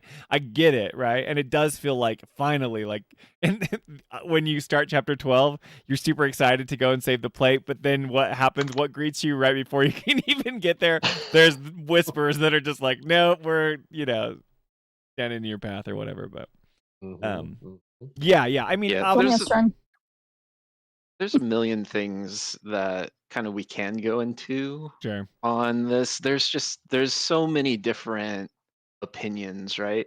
And Yeah. I think aside from there being so many opinions, I don't know. I think of how things are now versus like when I was playing this game when I was originally growing up. Yeah. Like everything's different, right? You're a kid when you're playing this game, Yeah. you have all this nostalgia around it. But also now, like, it's almost a reflection on society and how like we want to get through this so we can get to the next thing. We want the immediate And payoff, yeah. yeah, and you want the immediate payoff, and that's kind of like how society is now.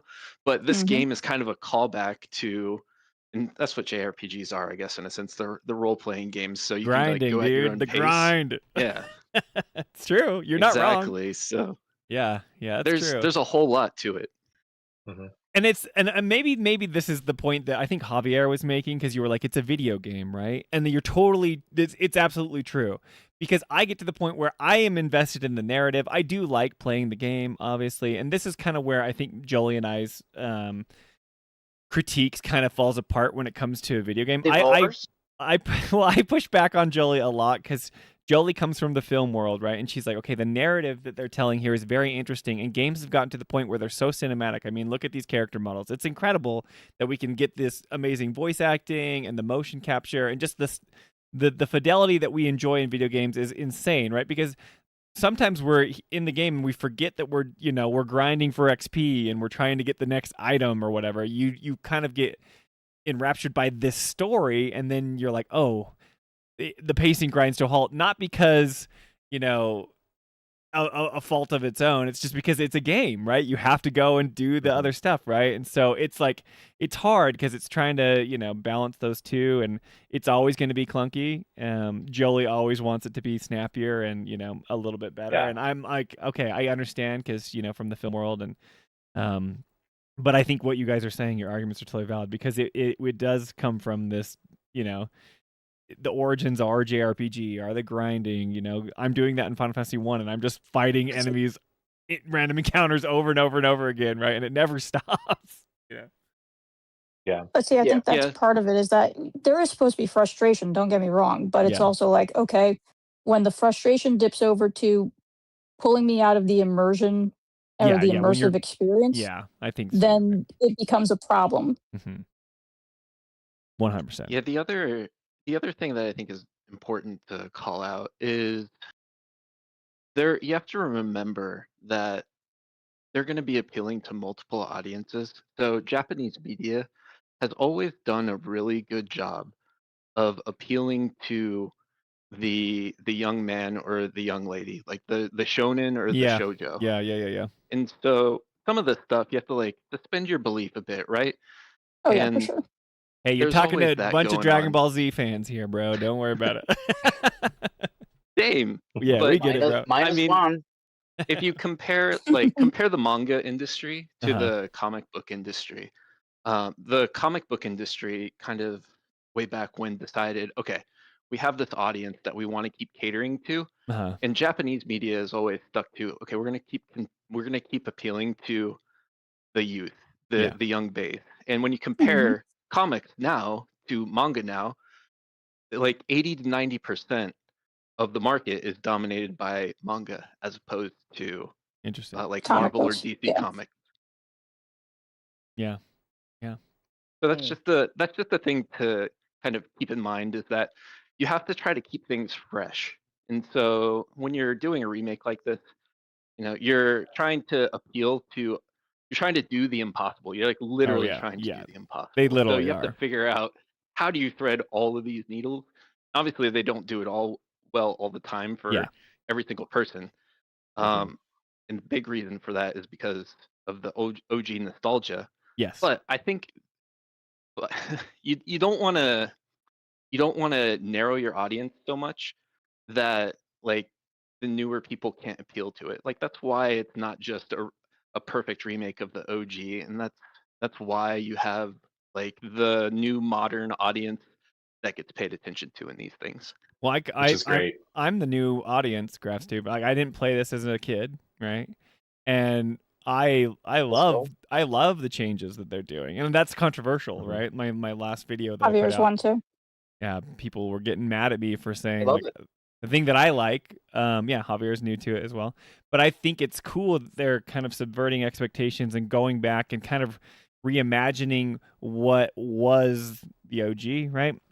And maybe we can get into this. Toolman, I don't know if you're dying to talk about this, like this moment where Aerith kind of knows the future. I mean, this is so blatant, right? This is one of these moments where, Tifa is asking Aerith if, like, she's like, she literally asked her. I don't know if you haven't muted the stream, GraphsTube, it'll echo. But here, let me play it, and then we'll talk about it here. Aerith, what are you not telling me? This is Aerith, what are you not telling me? And she's kind of off in her own world where she's thinking about like the future that's going to happen, right? And she's like, what are you not telling me, And it's just so interesting. But then she says this. Come on. We got to keep moving. We gotta keep moving. Coming. I'll go first. It's a little moment, but they keep hinting at it. That's like one of the first moments, and I'm like, holy cow! Like Aerith knows what's about to happen, right?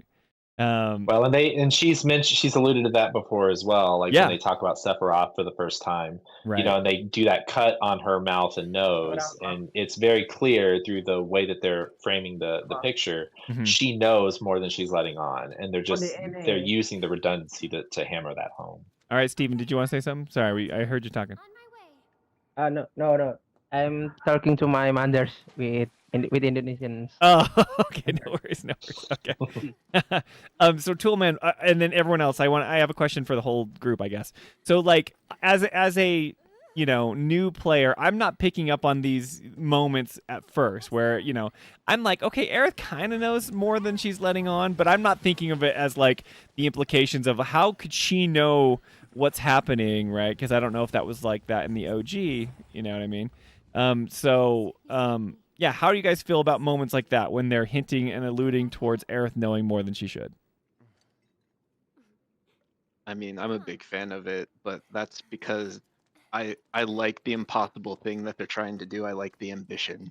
Yes. It really feels like they are trying to tell the original story and also trying to simultaneously tell a sequel-like story on top of that. Yeah. Which has me curious and makes me wonder where they're going with it. But you're still getting those beats, those narrative beats, like you're still visiting the same iconic locations you did as a kid, right? So it's like, yeah, that's the impossible task. They're trying to recapture the same journey. Like that by respecting their original, they're like, hey, we want to do the same thing again. When you talk about them doing the impossible, that is what it seems like. They're like, we're not trying to just make you feel the nostalgia. They want to try and make the audience feel all the same emotions. Like they want to give you hope again. Yeah. Oh, totally. Right. Yeah. Yep. But not take it away this time. Well, Yeah, yeah. they want to and- take it And on away. first Yeah. playthrough, That's it in the really does future, feel like but- that. Yeah. It's still confusing how about Aerith now in the future, and they doesn't see as the gamer doesn't know how she do that, and the developer right. doesn't know give us the hint that's Okay. on. Well, this is I all. don't know. You're right. I You're mean, right, and this Steven. is all very new to remake.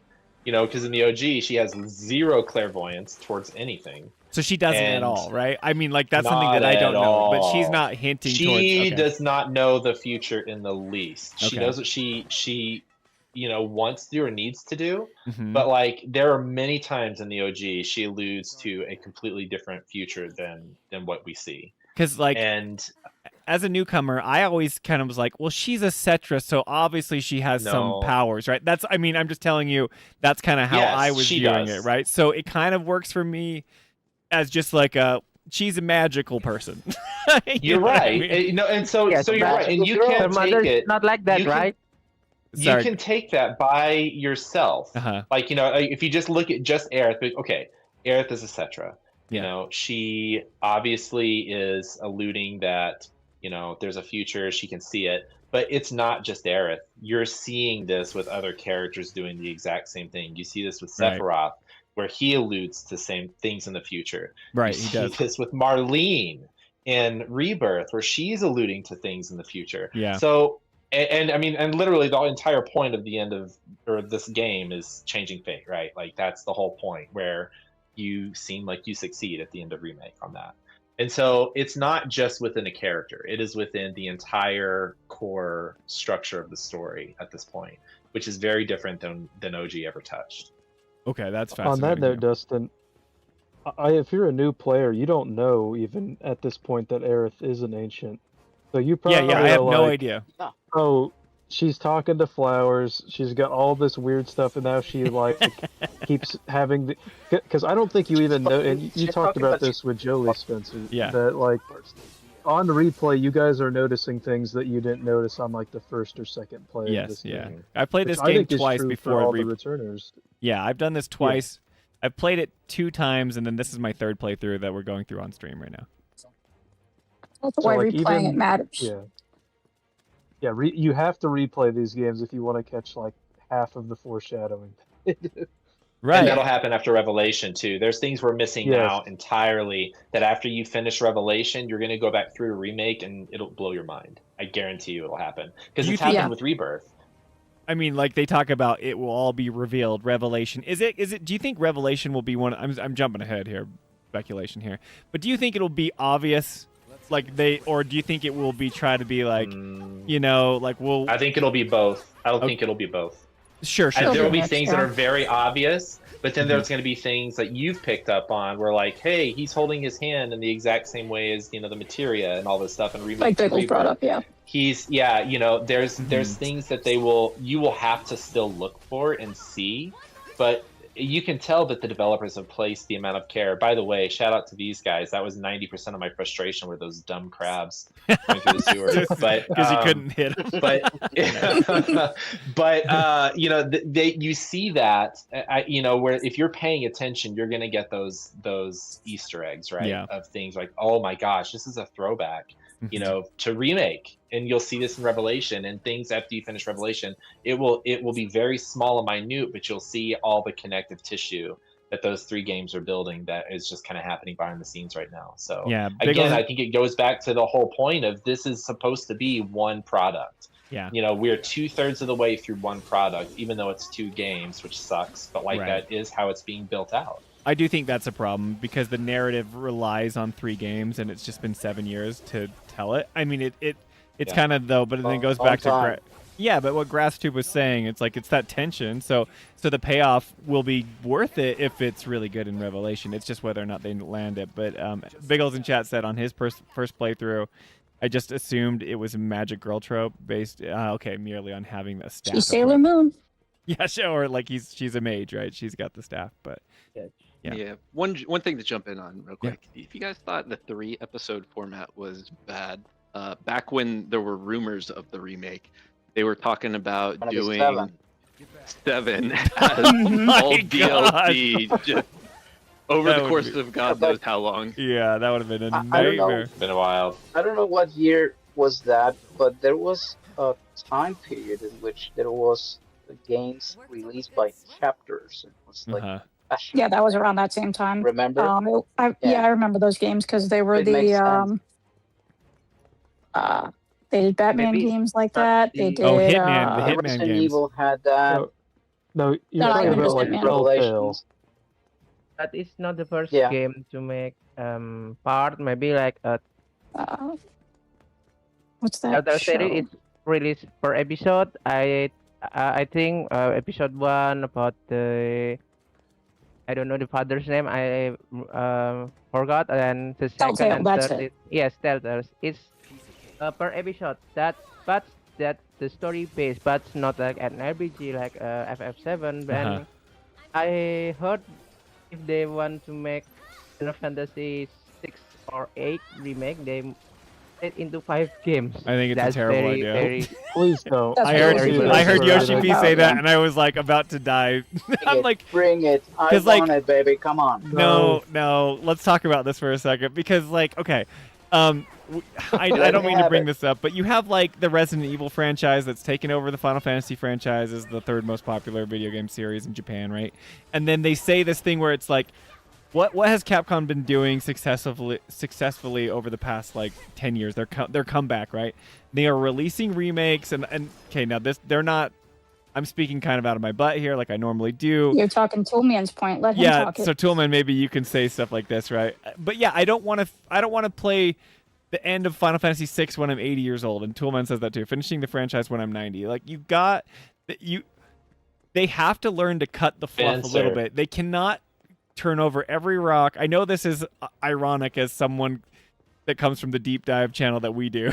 We're taking forever to get through Rebirth. or Imagine whatever. the satisfaction with your grandchildren, though. Imagine, right? When I stop playing video Spencer, games. all I've got to say, just Yeah. think this through. Think this through what you're saying. Okay. A 7-part Final Fantasy VII anthology. It's a huge thing of like all these different set pieces, whatever else. Think of a finally play 90-hour Children. Part 7 It's Sephiroth the battle anthology where you're fine. in No. battle with 75 No. different Sephiroth No, forms this for is 90 terrible. hours. This is straight. terrible.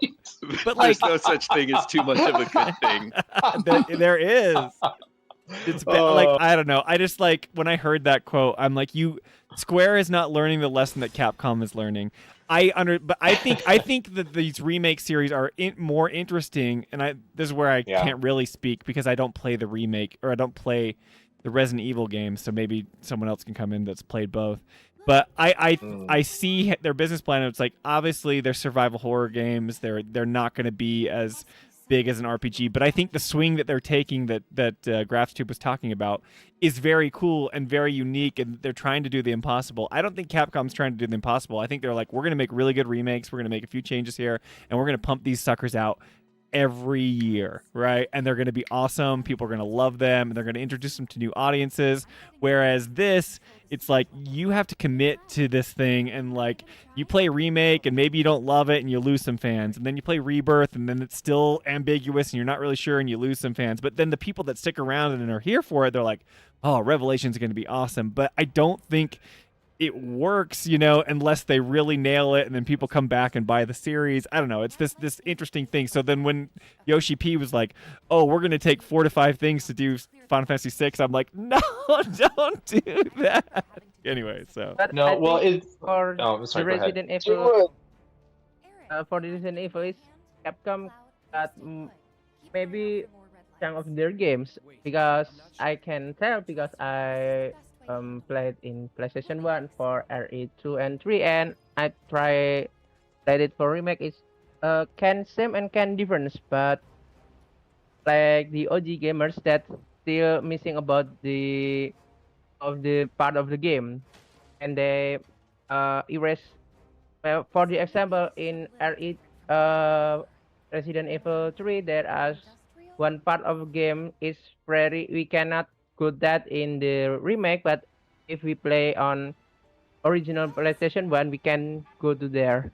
Okay, so you're saying you can go, you still have the original PlayStation 1 if you want, but because like I don't know, I think he's saying there is changes still Yes, in yes. the Resident Evil remake. And there Yeah. is. Well, I've heard of the changes, and I don't know about them. But like, are they? Okay, Toolman. Let me ask you this question. You like Resident Evil, right? You're a big fan. Yeah. Okay. Go ahead, ask. I'm also a big fan. Okay, cool. Okay. So, but Yeah, like, Javier okay, is so good. Javier is a big fan. Same here. So, Yeah. okay, Resident Evil 4 is like this beloved game, right? Resident Evil 4 was like the bomb. Yeah. Everyone loves Resident Evil 2 as well, right? Those are like kind of the two big ones. Two remake comes out for Resident Evil, and people like it's praised, right? It's so good, you know. But then it kind of, my opinion of it, and maybe this is naive, I feel like it had. Like, it made waves within the Resident Evil community, but then it just kind of came and went, right? It's still there. People were like, it's an amazing game. They did awesome stuff. Maybe they made some changes here or there. But people didn't talk about it for more than maybe that year that it was out, you know? Whereas, like, this, what they're doing with Remake in the Final Fantasy VII, it's like this whole narrative setup has been, you know, marketing the game for 7 years, and it's still, like, this mystery. Is it better the way that Resident Evil is doing it, or do you like what Square Enix is doing? That's a long question, but I think. What do you mean I'll let by Javier people go. Yeah. stop? Yeah, what do you mean by people stop talking about it? Because the Resident Evil community is still talking about it. The thing with the Resident Evil remakes is that basically what they do is the beloved Resident Evil 4 changed the formula of how you play the Resident Evil games. Yeah. Because it was fixed cameras and tank movements. Right. And they did this, you know, over-the-shoulder action. Basically, what the remakes are doing is taking that functional, success of Resident Evil 4 mechanic into the remakes. So they're now more action games. You know? Right, so that changes them, but like as far as the narrative, I mean, like there's certain things that are changing, but is there like some overarching crazy meta plot, or is it, you know, just nothing like that. No, it's straightforward. Gotcha. There is another horror remake you can cover that does that. But... That's Silent Hill stuff, right? There are changes. Yeah. Okay. They are changes. I understand that there's changes. Evil is doing... No, but Resident Evil is doing what Final Fantasy VII, in one interview, I don't remember who did say this, that they said, oh, before we see the game and we believe it's going to be a sequel and all that stuff. Yeah. It was said, oh yes, the remake is going to be like taking the entire compilation of Final Fantasy VII and streamline into a brand new story that's going to take the greatest hits of everything in the compilation, and this is going to be like, this is the remake of Final Fantasy VII. It's not happening in Final Fantasy VII. It is happening in Resident Evil. Resident Evil is taking elements of all the old games and they're streamlining. They're taking fat off of the old games, polishing for better, for worse in some cases, and they're like retelling the story from scratch. There's something that really frustrates me in Resident Evil is that people tend to put the remakes in the same timeline as the old ones, and it's clearly that doesn't work. That's a grenade in itself, Javier. Spencer doesn't know that you know, that wormhole.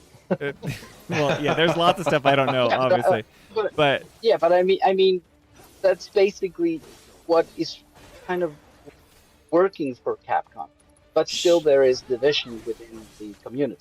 Yeah, and Biggles makes a good point in chat. He says, hey, maybe we could compare two companies if Square Enix was actually making horror games, which is fair, right? They're not the same. They're not the same game. Different type of games, yeah. But yeah, go ahead, Toolman. I feel like JRPGs are more popular than the horror genre. So, if anything, Square Enix should have had the easier time doing this, and I think Javier kind of covered a little bit of this, is what Capcom did with the Resident Evil remakes is, for the most part, they basically retold Leon's story with Resident Evil 2, Resident Evil 4, and then they make a new game, and they're like, Leon. hey, it's time to progress his story again. Right. And so now you've built up a player base with the remakes. You've made your This old is something games that Square more Enix is struggling at. accessible. Yes.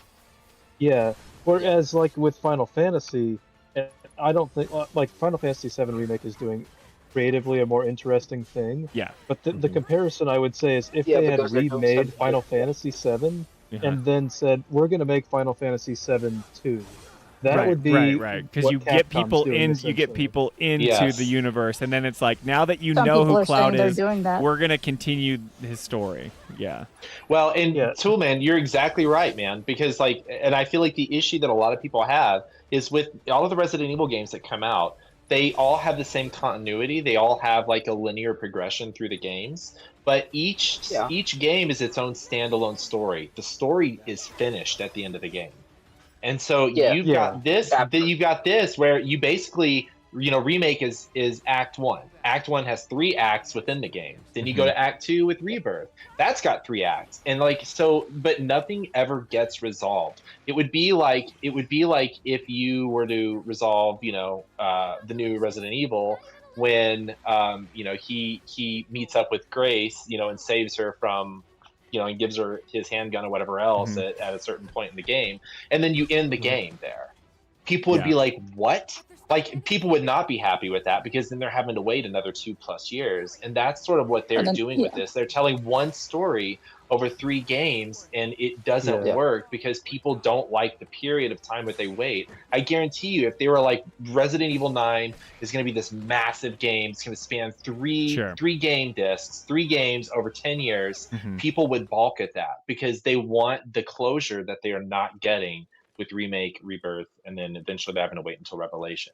It would be a different consensus on how that game ended, I guarantee you. But they get the entire experience in one package. And so I feel like I think it's not fully fair comparing They do, to but that. do they develop the game as it is right now? Does the combat get developed to what it is? The world traversal get developed to what it is? And so on and so forth. Because the other thing Square Enix has a problem with right now is they change their teams all the time. And there's no cohesion as far as the battle system, the type of game they want to make. Well, that's what's special Whereas about in the 90s, in the remake. golden age, that's what it used to be. Right. It used to be, it's the materia system, but then it's the junction system, which is essentially the same thing. You're just using it in a different way, and it's told very poorly to the player, but that's a different story. But the Final Fantasy games have always kind of mixed it up. That's totally right, Alyssa. But like the cool thing about the remake series is that they've been able to keep the same team.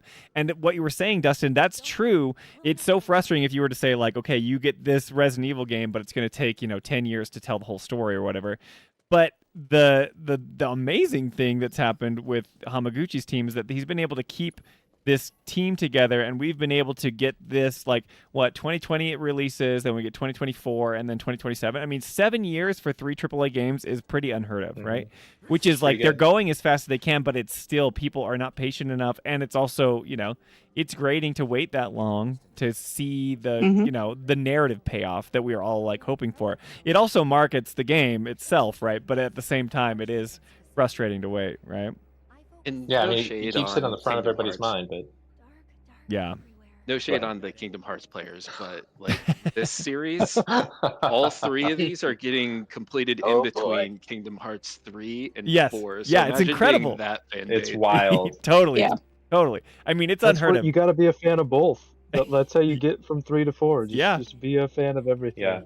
Yeah, it's true. I mean, we don't have to belabor this too much longer. It's just, it's the idea of what do we think is better. I'm getting a lot of comments lately from, OG purists that are kind of pushing back and saying, well, it would have been better because they marketed it as a remake and they kind of, pulled the rug out from under us and made us feel like it was going to be a remake. But I honestly believe this, and this is something that I kind of was alluding to in my video that I put out the other day. I just don't think it would be as interesting. Maybe it would be great. Maybe it would be like the Resident Evils that are, doing so well right now, and maybe the sales numbers would be better. But the thing I like the most about this, retelling, is that they are doing the impossible that GraphsTube was talking about. That they're putting, they're 100%. telling a story within a story, and they're still hitting the narrative beats, and it is crazy. And maybe they'll never try to do it again, But like, good for them for trying, I don't know. Yeah, you could see a world where they pull it yeah. off. Like, imagine them sticking the landing. This Yes. they might be like creating a new meta Yes. for storytelling. Yeah, in totally. games. Yeah. Oh, they absolutely are. They should be at this point. They better be. But I think that's like what they if that's what they want to do. I think that is what they are doing, right? But it's whether or not they do stick to landing, and it all comes down to that. And they've been promising, they've been saying, "Hey, we'll answer all your questions." All the developer interviews of just like, this is something that they're going to do. Obviously, I've had issues with their execution and how they're going to do things, and Jolie's been the same way. Ernest is just along for the ride, like he's just like whatever. But but at that time, Who's it's just Ernest? Oh, Ernest, the other co-host of the channel. But yeah, so I don't know. It's like that. It's that frustration that like just splitting up a narrative into 7 years. It's commendable, but it's also frustrating because it's taking so long. So yeah, I hope that they stick the landing. I hope that it all works out. I mean, I can't wait for Revelation for that reason, but at the same time, we'll see. We can be controversial here. Yeah. This is still a remake of Final Fantasy VII. If you're a fan of the original Final Fantasy VII, you probably like this game because this game is objectively the most Final Fantasy VII that has been made since 1997. Since Final So Fantasy I VII. think that's. I can't say that definitively because yourself regardless. right. I can't say that definitively because I didn't play the OG. But I know people in the comment section that would say no way. They think that this is like a bastardized version of the game that they love. Yeah. Right. Like there's so many people. It might be. Right. But I think it is. It's not any more of a bastardization than any of the other Final Fantasy VII products they've made. Sure. And that's like the funny. It's like you can never make these people happy, right? I get it. Like what I was saying before. I put this on Twitter today. Ocarina of Time was my game growing up, right? Like I love that, and they're remaking that, and it's just going to be a 1-for-1 remake, and it's going to be so boring, guys. It's going to be like the same game. Whispers in Ocarina? Yeah, it's going to be the same game that I've played dozens of times, and it's going to be like, okay, that was cool. I've already experienced that, and the graphics look nice, and I'm just going to move on and think. So like, I commend Square Enix for doing this, and I know it was hard, and it made a lot of people angry or whatever, but I don't know. I just think it's cool.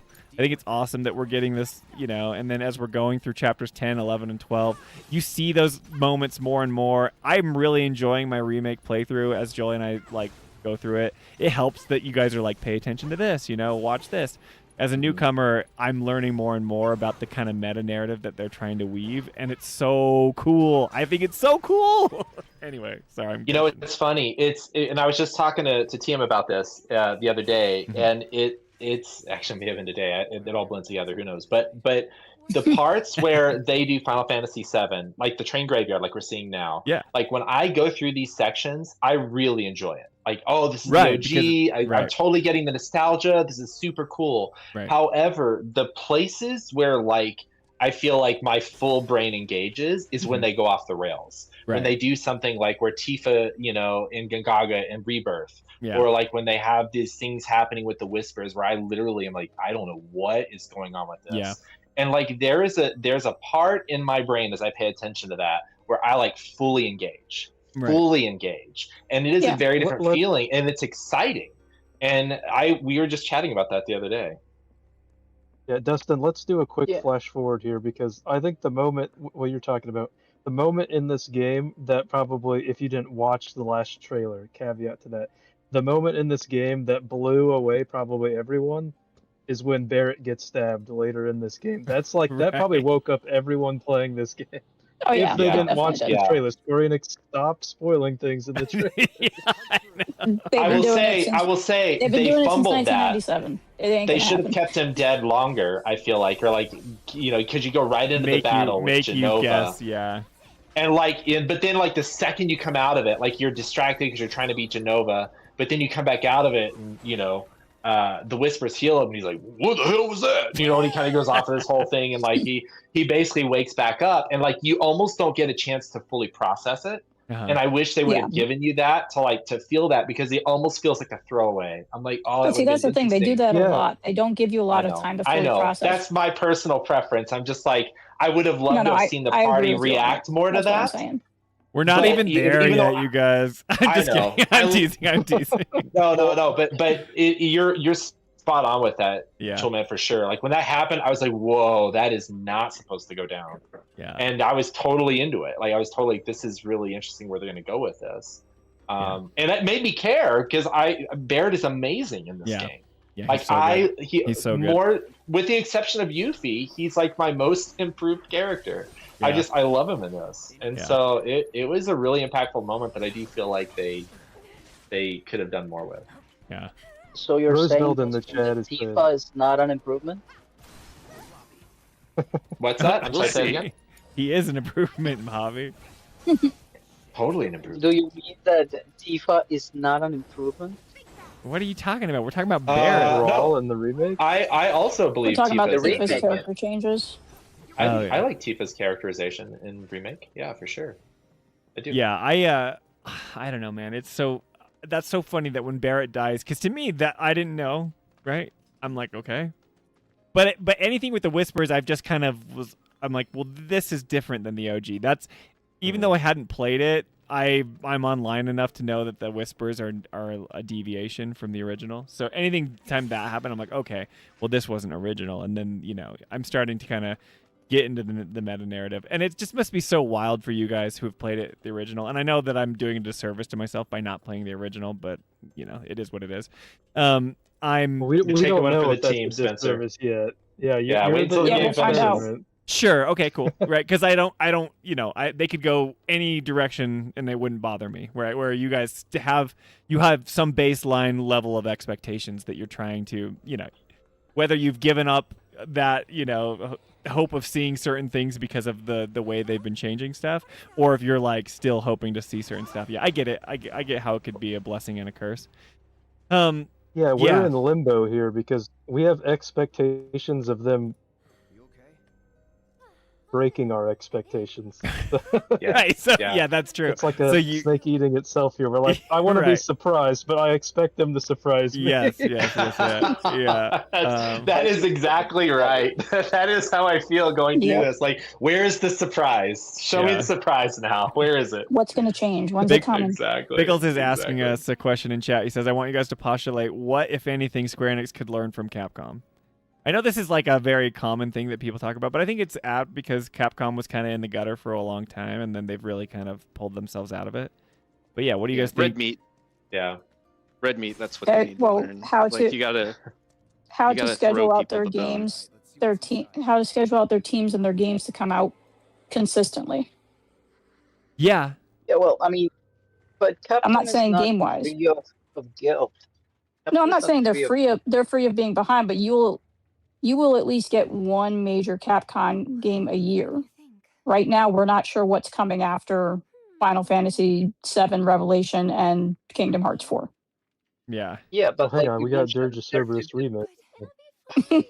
Yeah, we're all looking forward to that one. They're two different games. They don't take that long to do a Resident Evil game because they're relatively short. And even that way that they are pulling a game a year. Okay, but Javier, we're talking about how this old bad. game used to be like 30 hours in total. They can make a game like that. Yeah. It Square is Enix tricky. they are making games like that. Octopath Traveler, Adventures of Elliot. They're doing it. They're just not doing it at that scale with Final Fantasy. So I'm not saying they have to come out with a Resonance is major probably going to be mainline that. Final Fantasy title, but I know Yeah. NSP has brought this up where it's like, hey, have a game come out for the fans of turn-based one year, have a game come out for the fans of this action hybrid system another year, have a game come out in the Final Fantasy 16 DMC style combat system another year. But this way you're always having a game for somebody to, be looking forward to. See, but I think that's a trap. I mean, I think that's good, but that's like saying, hey, you need to make everything for everyone and do it quickly. Whereas Capcom is not doing everything for everyone. They are saying, we are going to make the games we want to make, right? So it's like they're not making a pixel version of the Resident Evil. They're not making a turn-based version. They're just making the game. I mean, it's more of a survival horror genre, but they're not going back to right. But they're not going to tank controls. They're not saying we need to go back to this. They're just doing what they think is right. Where this is the problem with Square, right? But this is the problem with Square Enix is like they just cannot decide what they want to do. They've got the hybrid system. Start from scratch. Here's what I think, Alyssa, though, is there is. You're right. I'm not saying you're wrong, but I don't like saying like you have to give them everything. It's like satisfy these fans, these fans, these fans, and these fans, right? I'm not saying it's a give everything. I'm saying it more as an example of like this is what you can do to give your fans something every year. The benefit that Square Enix has that could, in theory, start to work toward what Alyssa is saying is they have 1 billion in-house teams. And what they're doing is similarly to what she's saying about the Final Fantasy mainline. Like you sort of have this revolving door of people that are working on all these additional Final Fantasy games. Like if you were to have an internal team continue to work down and refine a certain pattern. Let's say you've got your Final Fantasy 7 R team, you know, and then they move on to another game very similar, and they're able to utilize and sort of, well, if we want to do Final Fantasy 7 buzzwords, to synergize what they've learned off of their old games and then move that to a new game. You know, but they're not going to be starting from scratch. They're going to know what makes the game good. They're going to know what worked well. They're going to know what didn't. Instead of having sort of these new teams coming in all the time and trying to reinvent the wheel, let's have somebody that comes in and has gotten really good at making wheels over the past 10 years. And I feel like they have the capacity to do that across different genres, where maybe you're not going to be attacking everything that Capcom does. You know, you're not going to be doing an amazing fighting game. But let's say you do have an Octopath Traveler game. Let's say you do have a Final Fantasy 7R game. Let's say you go hard into Chocobo's Mysterious Dungeon and you decide to have a team that's making those out, you know, every few years or whatever else. Like, my point is you can tailor your teams to really nail down their strengths, and then have those show up in the games that they continue to put out. Yeah, Roosevelt makes a good point in chat. He says, again, look at Capcom. They have 2 Resident Evil teams, the mainline team and the remake team. So it's like, it's the Call of Duty approach, right, where they've always got something in the oven, and the same thing with Capcom has really built up this amazing pipeline, you know, and workflow. But here's my problem though. Like Biggle says, heck yes, Chocobo Dungeon. My issue is like, but we're talking about Capcom. We're talking about different franchises. So when you say like there's a Resident Evil game and then there's a, you know, Street Fighter game and like whatever, it's like, oh, some people do fighting games and some people can do like the survival horror games. People don't know what to expect when a Final Fantasy game drops. They don't know. So like. Yes, I get it. Like, if we are in the weeds, right? We're the people that are like, we know the developers, we know creative, you know, Studio 3 or 1 or, you know, business unit, whatever they're called now. The problem is that the average consumer isn't going to be like, okay, which Final Fantasy is this one? Oh, it's a Final Fantasy Resonance. They can look with their eyes and be like, oh, this is a pixel game? That's what Final Fantasy is doing now? I don't really care, right?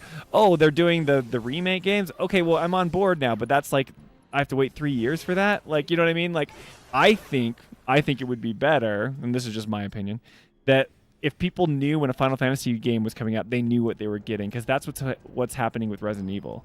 You know, they have the remake teams, but then they also have the new games, but they're similar enough games. They know they're going to have like this similar survival horror experience, whereas with Final Fantasy, it's like, they're the same mechanics. But they're not. You haven't heard of Resident Evil's Mysterious Dungeon coming out next year? You haven't heard that yet? No, I haven't, right? But it's like, I get it. I don't know. This is more getting in the weeds of like game development and strategies or whatever. But anyway, that's my take. I think people should know what to expect when they get a Final Fantasy game. And maybe this is wrong because Final Fantasy has always switched it up, like Alyssa was saying, like the materia system and the junction system, and then you go back to certain things where you've got the ATB or this is true turn-based. I know that Final Fantasy has always changed, but I do think that's hurting them in the modern era where people are demanding things and they want their expectations to be set for like what a Final Fantasy game is. And maybe that's just something that they can never fix because they've always been different, and that's fine, right? But as far as like setting expectations, you know, and getting people into the franchise and developing this, you know, pipeline of pumping out Final Fantasy games. If they're always different, you know, you're gonna have people that are like, I liked Final Fantasy 16, right? But then a lot of us didn't. You know, I don't want to do the DMC combat. I want to do the hybrid stuff. Well, I'm not gonna go for this one because it's the hybrid one, and I like, you know, I like pure turn-based, right? It's like they're always gonna run into this issue if they keep switching it up, and then, you know, because nobody knows what to expect. I think Capcom is Square also Enix as they have a reputation, like you're saying, for always changing things. Yeah. And for kind of pushing the genre forward in various ways.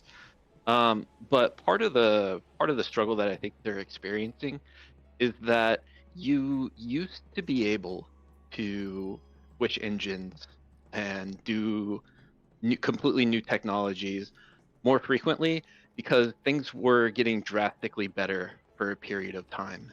When you think about going from Final Fantasy 6 to Final Fantasy 7, that was the leap to 3D, right? Right. When you think about, you know, going from even 7 to 8, yeah, you had kind of a similar, vibe, but it was didn't have the chibi figures. You had more realistic. 3D. Yeah. And then, you know, you go into, they go back to their roots with 9, and then 10 they really pushed the genre forward again with the PS2. And you have voice acting introduced for the whole game, which kind of like revolutionized everything, right? So they're used to pushing things, and the technology changes allowed that. But now they really, I think they need to, with this team specifically, really commit to Unreal Engine 4 for a bit, and then have like another team work on Unreal Engine 5, and then the remake team can keep on doing products in Unreal Engine 4. So that way they can keep this pace, because it is an insane pace when you think about it. It's insane. I think that was totally a smart move to not go to Unreal Engine 5, to keep everything the same and keep the team the same, and don't introduce more variables, don't allow scope creep to come in. So yeah, you're totally right. And then once you kind of have your footing with Unreal Engine 5, you know, then you can maybe start like pushing the boundaries with something. But just the modern era and the engines and changing things, like you're setting yourself backwards drastically to learn a whole new system. Right. For what gain? 3D has probably gone as far as it can really go. Like you get Uncanny Valley if you try to make things too realistic now. So the stylization is actually important. I think so too. I think it's diminishing returns. We're chasing fidelity at our own peril, right? It's like but that's something that Square Enix does all the time. Like Final Fantasy has always been known for the graphics and the beautiful and you know, I don't know if they want to give up that crown, but they kind of have. You know, there are people that do better, you know, work than Square Enix does, but I just think they need to not stress so much about how it looks. Steven, were you trying to say something? Oh yes, I want to respond for your take about Final Fantasy 16, and I want to give example. Maybe all of you doesn't know, and maybe some of you know. It's a Yakuza game, Iruga Gotoku. Yakuza, yeah. Okay. They made their new entries is turn-based, but they like a still dragon. Have, make newer franchise like Judgment and Strangers in Heaven, or maybe I forgot. Still beaten up. So for me who used to play Yakuza game beaten up and play the first 7 Yakuza game, I love. Unlike but I can play Judgment and Heaven or another. Maybe like their spin-off Yakuza Ishin or another. That maybe or interesting. Spin-off like maybe Final Fantasy Tears of Cerberus, maybe like action or maybe and rest of 9 is gameplay.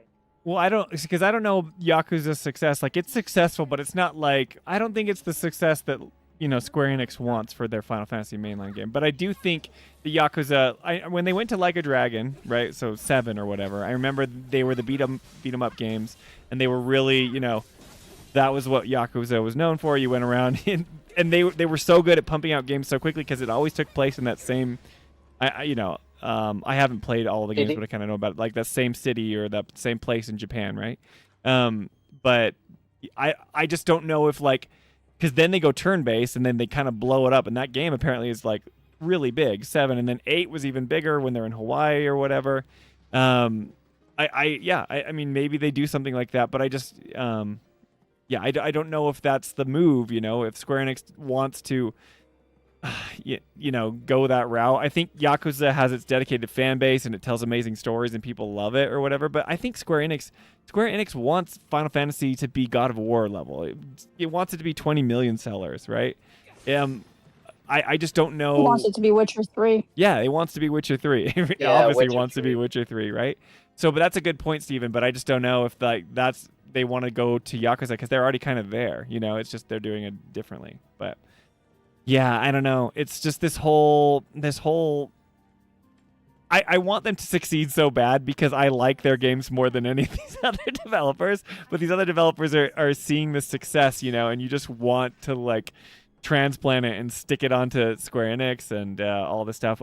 Whatever they decide to do, obviously they're smart people. We don't have all the answers. I think kind of setting players' expectations would help a little bit, and then more of like a release cadence for sure. So the whole like we'll take 4 or 5 games to tell Final Fantasy 6, I think is asinine, to be honest with you. Like, come on, Yoshi P. You don't have to like, yeah. Bring it. He had Bring been it. exaggerating. Yeah. Made a mobile game. That's maybe what I want to make. Then, for example, is Ever Crisis at Town. Maybe October. I forgot. And guys, I don't know. I don't like the. Yeah, you didn't like the mechanics of the mobile. Yeah. I don't know. Like they got to have their fingers in a lot of pies, and Square Enix the history of them has been complicated because they got really into mobile, and then now they're kind of getting a little bit out of that, and I don't know. I'm just one consumer who enjoys AAA games, and I know that they say they're going to double down on that and kind of try to make AAA games more core to who they are, but you can't neglect mobile. You can't stop doing these things. And so I take Alyssa's point in saying, you have to kind of offer something to each of your players and what they enjoy. But as far as like succeeding when it comes to the AAA space, it's just going to get more and more tricky as development cycles increase more and more. I think the most successful thing that they've done with this remake series is showing that they can produce high quality games that meet a standard that's that meet that AAA standard, and then they should try to replicate that with as much projects as possible, right? Like, don't take 10 years to do Final Fantasy 17, don't take 10 more years to do 18 or whatever in the interim. Try to keep that pace or cadence of what you've learned. Try to keep your teams, and then move forward with whatever. If you want to do things a little bit different, that's fine, I guess. That all depends on if they switch engines again, though. Yeah. I mean, it's a good point. I don't need anything more than this, but that's me. I know people are gonna demand more and more. That's the whole. Sorry, I'm going off the rails so hard, guys. I hope you're not like super annoyed. But like the whole, what happened to this plate dropping thing? What's going on? I know we need to get there. Where are we? There's a Kate Sith scene coming up. Yeah, we have. Ready. Toolman's been waiting all night to talk about the Kate Sith scene. But like, okay, let me interject a little bit. Speaking of interject, like the shader injector mod, right? Like, guys, it makes the game look better, and Rebirth does have a lighting problem. But the discourse online about how like this has saved Final Fantasy VII Rebirth, it's like it looks better, yes, but when we chase fidelity and we obsess over it, it's like I saw takes saying like, well, I will never play Final Fantasy anywhere else because they're not giving me the most beautiful realistic lighting imaginable. You all played Rebirth and you all enjoyed it and you all thought it was pretty, but then there were moments you're like, that looks a little weird, right? The whole like this obsession with graphical fidelity will always be there, and there'll people be on their PCs and maxing it out, but it was not a bad experience on consoles. It just wasn't, There might have been some rough moments, but I don't know. This this is the mentality that bothers me, because then you tell developers that that's what you want, and then you're not going to get games for years. You know what I mean? I don't know. Yeah. Sorry. And the shader Maybe it mod, takes I think time. people don't know what they really want with that, because there's some spots where it looks better, but in the darker zones, the characters look too dark with the shader mod. Like, Yeah. the whole value of the shader mod is where it makes the characters more vibrant and more center and Yeah. hard places to see them normally. And like, if the shader mod did that everywhere, it would be amazing, truly. Sure. But like, it's kind of hit or miss depending on where you're looking at the characters. But even that's my point, though. Even if it was like way better, I think it is in so many screenshots. I'm like, wow, this is incredible. But like, I'm gonna buy Revelation on the Switch, and that's gonna probably be objectively the worst place to play it for sure. I have a PC that can run it at 120 frames per second. I have a PlayStation 5. The reason I'm choosing to play it on Switch is because I'm a dad with young kids, and Jolie's going to be playing it probably on the PlayStation, and I want to play it at the same time. So obviously it fits my needs, right? But I'm not going to play any, like, I'm going to fight the same bosses. I'm going to, experience the same cutscenes. I'm going to learn the same story as you, who's playing it on their PC at 120 frames per second and modding the crap out of it. Like, I get that. But at the end of the day, the thing that I care about, and maybe this is just a me thing, but it's like, if we project that want onto the developers and make them stress about, these things that are, obviously, it's so funny because they argue, they're like, one guy did this in 2 months, right? And it's like, yeah, that's true. They're like, imagine if they had a whole team of people doing this. I'm like, guess what? They did have a whole team of people working on Rebirth. What do you think they were doing? Not working on the graphics? Like, obviously, yeah, maybe it's a simple fix or whatever, but I don't know. They're doing other stuff. Like, they got to get the game to run.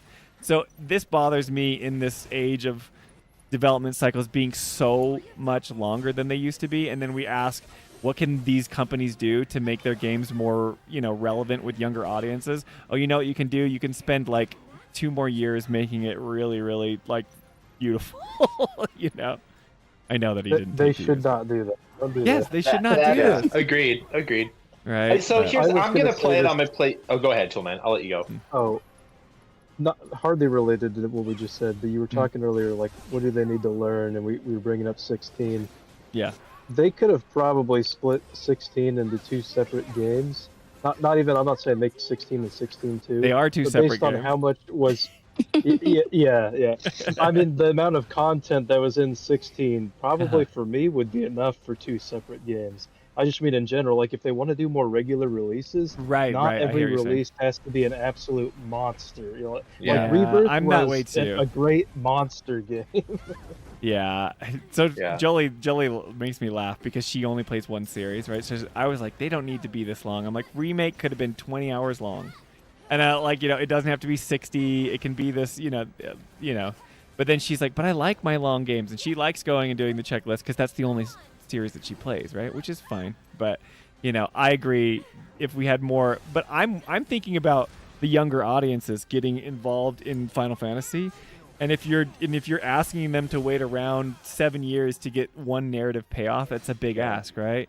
Or if you're asking them to wait between when Final Fantasy 15 came out in 2014, 2013, and then Final Fantasy 16 comes out in like 2023 or something. It's like these are outrageous time frames to wait, I think, Spencer, to your point on that, I agree. I think we all agree with you that we don't want to wait 2 years to get the shader models correct, right? Like on the lighting and everything else. But like, I think what you're sort of seeing is a distortion of the market, because the people that are commenting on that is what they care about, like to a T. Yeah. Right. And like, they're like, this is their bread and butter because they have a personal interest in that. Like me, for example, I like the graphics. Like I'll play it on my PS5 because it's the best balance between graphics and just ease and comfort. I could put it on my PC, but I'll do it on my PS5, even though, it may not look quite as good.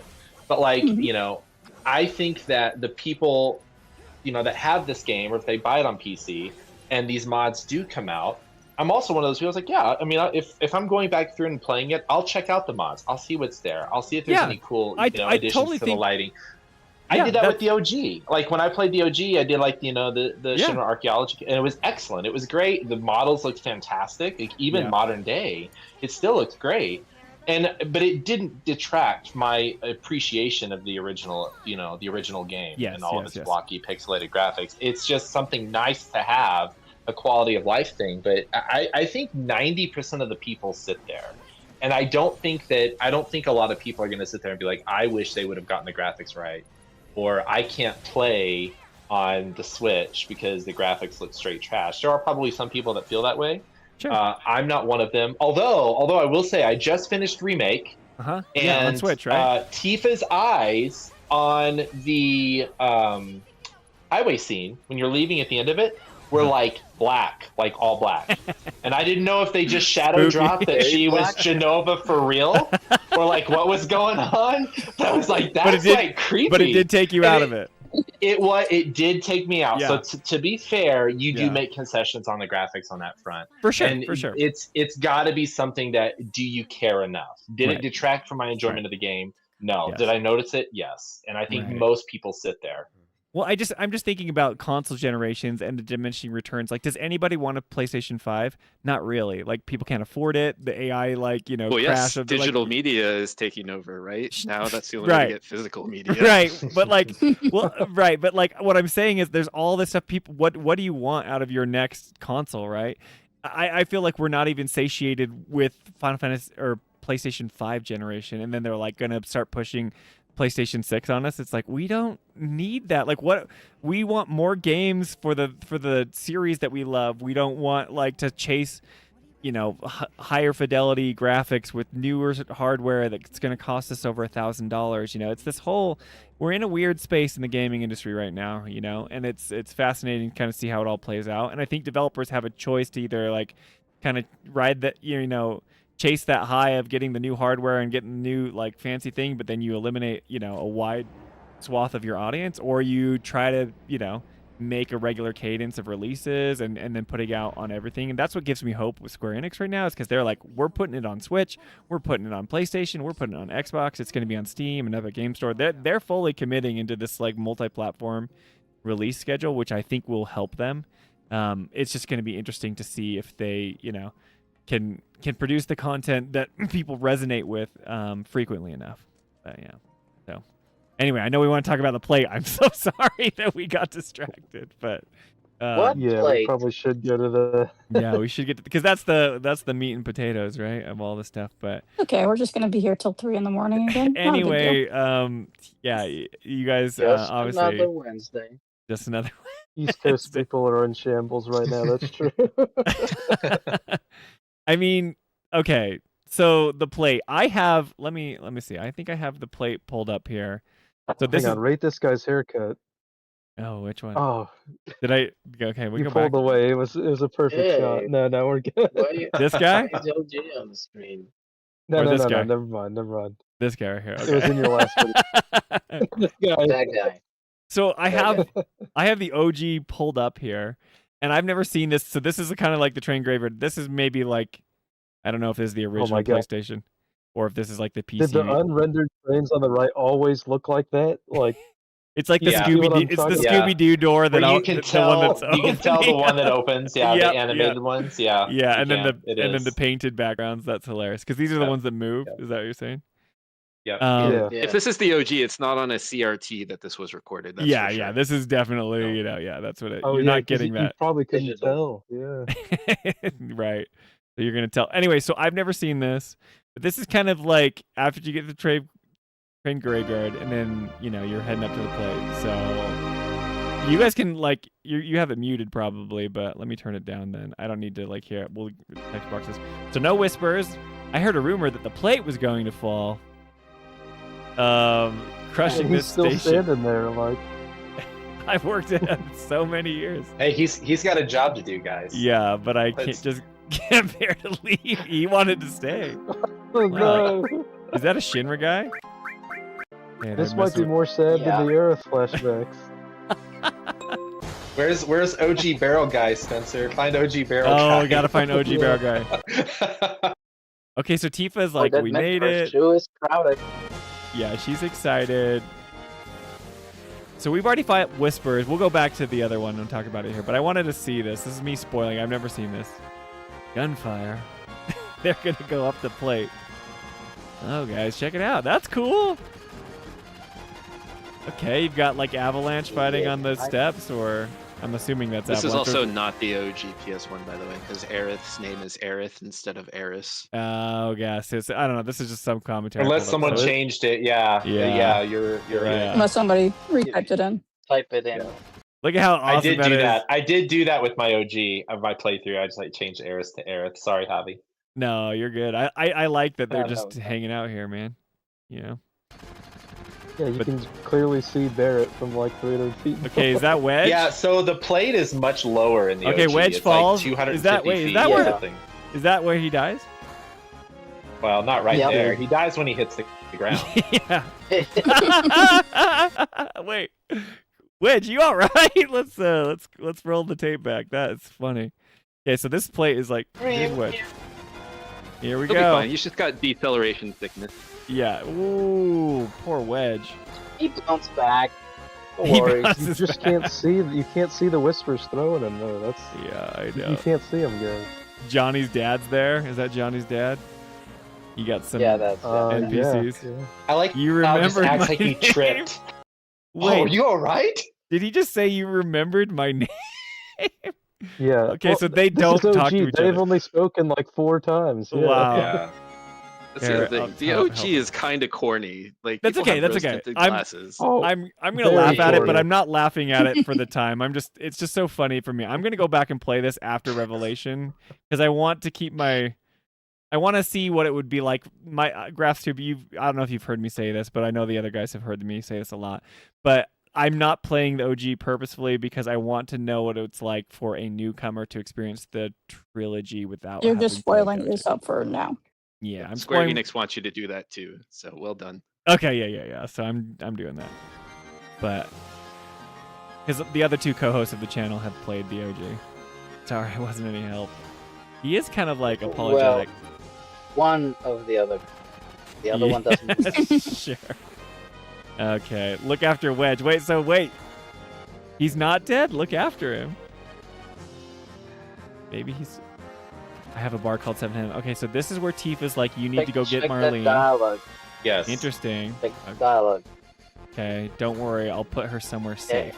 It doesn't say like, oh, Marlene, Yeah. sure. Go It's for it. dangerous here. Yeah, everyone get away from the pillar quickly. Interesting. Everyone get out of Sector 7. They all scatter. Alright. Doing some Like roaches. in the save Lego point. roach. So yeah, Remy mentions this in the chat, but she's absolutely right. I think with all of the Avalanche members, they did a fantastic job characterizing them. Oh, over I OG. think that's It one of my is- favorite It is things. infinitely better. Infinitely better. And that's how Biggs is hungover. That's what Jolie was saying on our playthrough, that he was like slumped over. One sec, what's he saying? Biggs, Cloud, so you don't care what happens to the planet? Nope, not interested. Wait, okay. Why Which does- one is the canon choice there? What do you think? Yeah, which one? Nope, not interested, or Nope, you're not wounded. interested. So you don't care what happens to the planet? Is this just like Avalanche going to the grave with their cause? Like, we need to stop Shinra from killing the planet? Is that kind of the idea? Thanks, Cloud. Martyrs. They're martyrs. Don't worry about me. In Barrett's remake, fine is with that. it Biggs or Jesse that like has that moment of just like we did this? I don't remember That's which of the Jesse. two- That's I think Jesse. Jesse that says that. That's Because Jesse. it's her Okay. bomb. She's lamenting consistent the with fact that her the bombs remake, kill too. people. Well, Tifa says that too at the end when she's like, "This is our fault," but you're probably Yeah, we At did the other this side at of the the wall. wall, yeah. Yeah. Okay, so they're heading up. Gotta go find Barrett. Do you actually have to run this? You have to physically go up those steps, right? That's like Yeah. gameplay. Yeah. That's- yeah. Yeah. I love it. Okay, is that Jesse? Okay. Look at this. Look at these.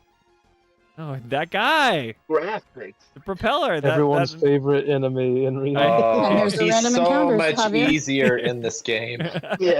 You can just target him.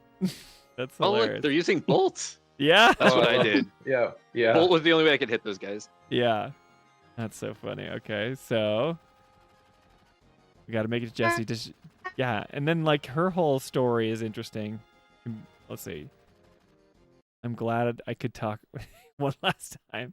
Does Jesse have a crush on Cloud in the OG? It's Everyone. not like It's as alluded. It's not It's as alluded. obvious. Not nearly Yeah. as much. Yeah. I like Because a the lot of people thought exaggeration. Jesse was a guy too. Where's the Is you that owe me Yeah, a pizza? so? Where's the you owe me a Thirsty. pizza line? There is There's no no pizza. chapter It's 4, not on this There's one. so no there's no pizza. pizza. There was no chapter 4. That's added characterization for Jesse. Yeah. Don't say Wedge less. ate all the pizza in the OG. That's why he's Um, big. Yeah. Yeah. Remy says you wish Wedge would have lived. Yeah. Yeah. Whispers wouldn't have any of that. You know, We'll but here's get the to that thing. when his chapter comes up at the end of remake, because I'm sure that'll be talked about a lot. Did Yeah. anyone care? Did anyone care when any of these members died in the OG? Did you really No. feel anything for it? Nah, Did anybody? that's No. You really I mean, feel the it in plates were still remake. called pizza Biggles. Right, I just yeah. wanted to go to Barrett. It's the Yeah. rotting pizza or whatever. That's what they talk about. Yeah. So I like this line here in the OG. That's kind of cool because she's very like, because our actions, many people died. This is probably our punishment. Because in remake, they kind of lessen the impact of Avalanche because she was all like, I don't want. But Dustin, you might disagree because you were telling me this on stream on Friday. But tell me if I'm wrong. But Okay. in OG, when you set off the bomb and the reactor all explodes and the fallout after, in chapter 2 in remake, it's like all these people or whatever, but they lessen that because they're saying like, well, Shinra was the one who set it off, right? So does Oh, Jesse they remake- lessen it in because remake. you get to see that Shinra's the one. but was In Shinra Yeah. the one in this the OG format, as well? would you be able to see it? In this format, do you think you'd be able to see that clearly? No. No. That You would be don't. why. You don't ever get that impression. But my question is, basically, okay, Did- but my I go felt ahead. like well, go ahead. No, go ahead, Alyssa. The Airbuster, when you're talking with President Shinra, he comes out and basically says, "Yeah, we're doing all this." In Okay, the so OG, he's doesn't saying that he's got like his yeah, hands but in it. he comes out and gives a similar speech. I don't want to say the same speech. Gotcha. But I don't Well, they- think. See, and I would have to go back and play that to confirm, but I don't think Jesse Yeah, I would ever need to, knew too. that. I That was a haven't yet. Sector 5 thing between Barrett and Tifa and Right, Cloud. that- It doesn't. Obviously, it sounds like Jesse is still showing remorse here in this scene, so that was never resolved on Jesse's end. So Jesse dies No. knowing that Jesse her dies actions thinking that killed she it's people. her. Yeah, But it kinda- she's that's not all blaming her. Shinra. But it kind of still works in the remake because she dies thinking that she messed up with her bomb, right? She doesn't Yes. know Yeah. that She- she doesn't know that it She was never Shinra. knows. It's the You know same- as the it's the player. same- You know Right, as the player. You know right. as the player, but But Jesse we're projecting never that knows. onto Jesse, but she wouldn't know. Yeah. Okay. Yeah. That's Right. that's okay. So it works both. That's interesting. Okay. Interesting. All right. He just leaves. I will say though, this scene See I ya. feel like would have been better characterized in remake. It was kind of a goofy death scene for Jesse, and I know Jesse is a bit of a jokester, but like Sure. he's talking about you owe me a pizza. You know when Cloud kind of gives her Right. that line. It's and like endearing, I know but what he's trying to Yeah, do, but yeah, like yeah. I I just agree. don't feel like it landed super well. I feel like that was even if they had gone that route where it was more serious. Yeah. I feel like that would have been more impactful. Because that would be but that would that's a be like preference. I the think contrast, that's right? like a directing problem. Yeah. Yes. Like I agree. a delivery problem. Probably on Mhm. that they didn't give Cody enough like context so that he understood. Yeah, he probably just you know, read it. It's like this you owe is me a pizza. semi-serious, semi a joke. Yeah, It feels like I got skills. You owe me a pizza. Less sad, more frustrated. He's Yes. not trying the pizza. Right, Yeah. right. But Jessie, I think if Jessie, she's like cartoonish through the whole thing. But it would have been cool had she Yeah. been like that kind of veneer was off, and she was, actually Yes, like 100%. Because it was always there that it was a veneer. It's very right, clear. right. And And then it it's like breaks at times. And Yeah. I wish that would have. that come would have been off. I cool agree. because then she's yeah. I get that. Cool. Let's just remake, guys. I'm just kidding. Oh, they will. in 20 years. They will It's at some funny. point. Yeah, happen. just give it a It's little, coming just give it a little back. time. They'll do it. Yeah. Okay, Tifa, Remake, Cloud, you remaster. came. Yeah, remake it. And We're gonna be it'll be 7 games at that 7 point. games long. 7 chapters, y'all. Photorealistic. Wait, what does he say here? They're attacking a helicopter. Better equip ourselves. Okay, so then they do them. You can do your materia. Here they come. So it's Reno and Rude, I'm guessing, right? The helicopter. The Oh. Lego helicopter. This is Reno, You'll right? see. You'll see. His hair is Oh red. yeah. You're too late once I push this button. That's all, folks. Mission accomplished. Yeah, it's a bit silly, but that's, you know. This is pantomimed a little bit. They What's keep up? this fight in, right? The triangle is still, or the pyramid is still in this fight. Yeah. It is, yeah. Right. We got stuck in it on Friday when we were playing it. Oh, I You mean, can't have you in do OG, that. I No, think he the means in the pyramid OG, is Spencer. He here means in too. the OG. Right. Yeah. I love when they take mechanics from the original boss fights and make them weird. That and is cool. remake. That is cool. That's one That's of my like those are favorite. the Easter eggs that, you know, just tickles that part of your brain. Pyramid. Yep, there it is. There it is, yes. Random hilarious. character, yeah. Oh, poor Barrett.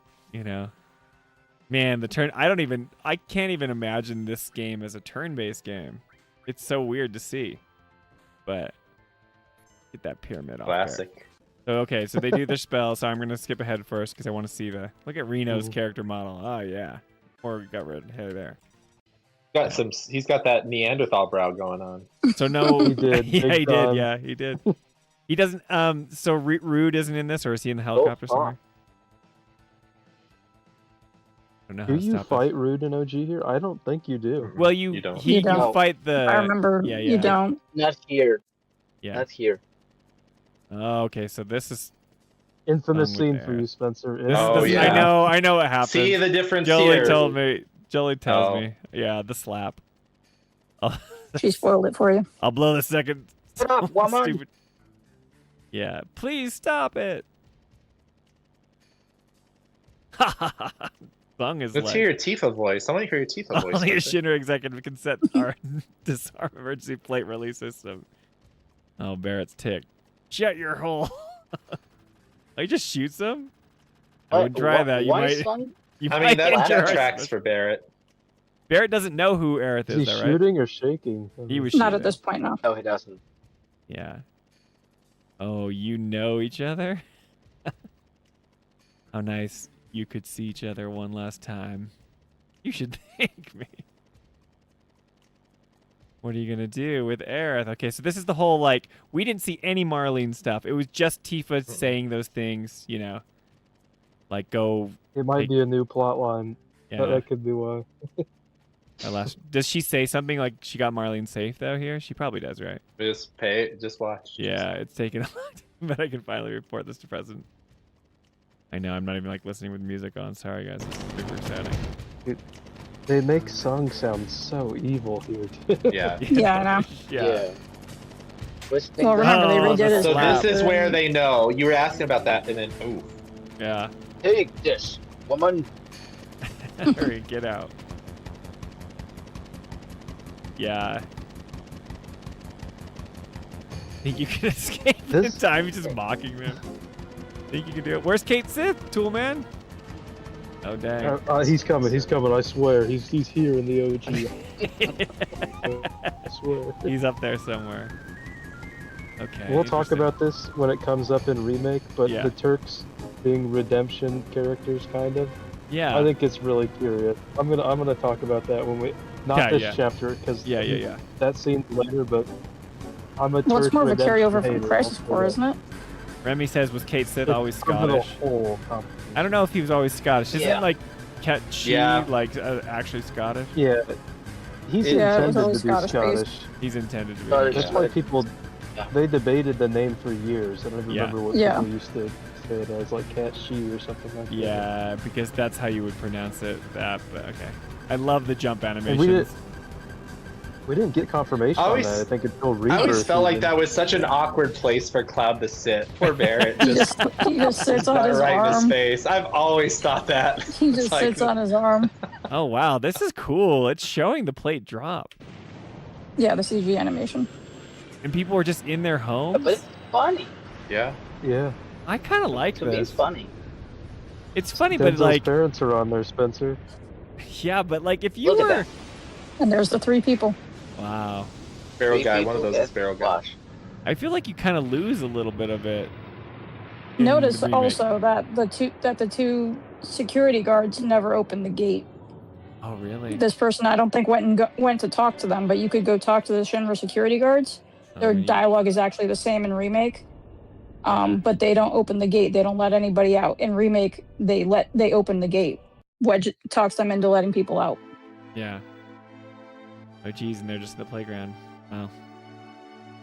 Okay, let's see what Tifa does. So they didn't say anything about Marlene yet, right? This is maybe where they do it. Because this is Barrett being heartbroken. Jeez, look at the... I don't remember if they talk about Marlene. I think she does, right?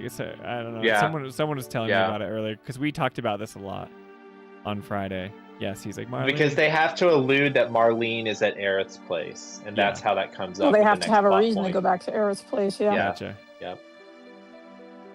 Because Yeah, Marlene John- wasn't as big a deal in the OG as she is here. Yeah. John's performance is so good. It's so good. It's so good. We do have a problem with... Oh, look. Yeah, it's the same. Yeah, it's like that. That is straight out of... His voice lines are straight out of this.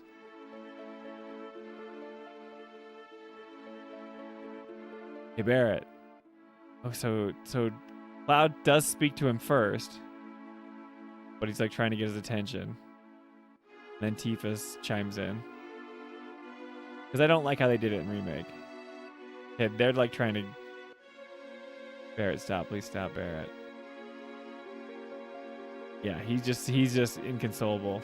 He's shooting it. Yeah, that's cool. Yeah, this is a powerful scene. Shooting at nothing. Yeah, man. Taking Just the time to have animations these like... ahead. He walked back out of the playground. They still haven't told him.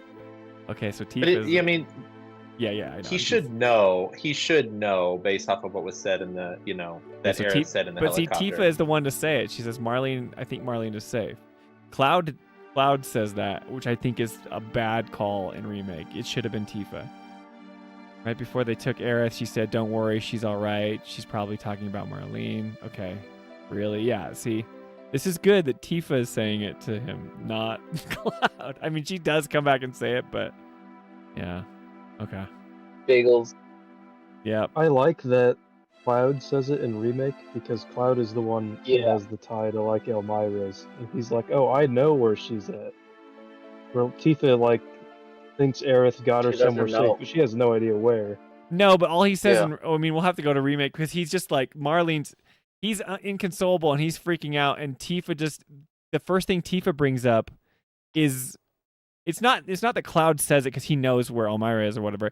It's the fact that Tifa brings up she's regretting the actions of Avalanche before she even tells Barrett about Marlene. That should be low priority. Your kid comes first, right? Oh, I get what you mean. Yeah. But right, because it's like Cloud has to be the one after all that. Tifa and them have to have their moment being like, oh, we did this, we caused this to happen. He's like, no, you take that anger and you keep it with you, and then Cloud's like, Marlene's fine.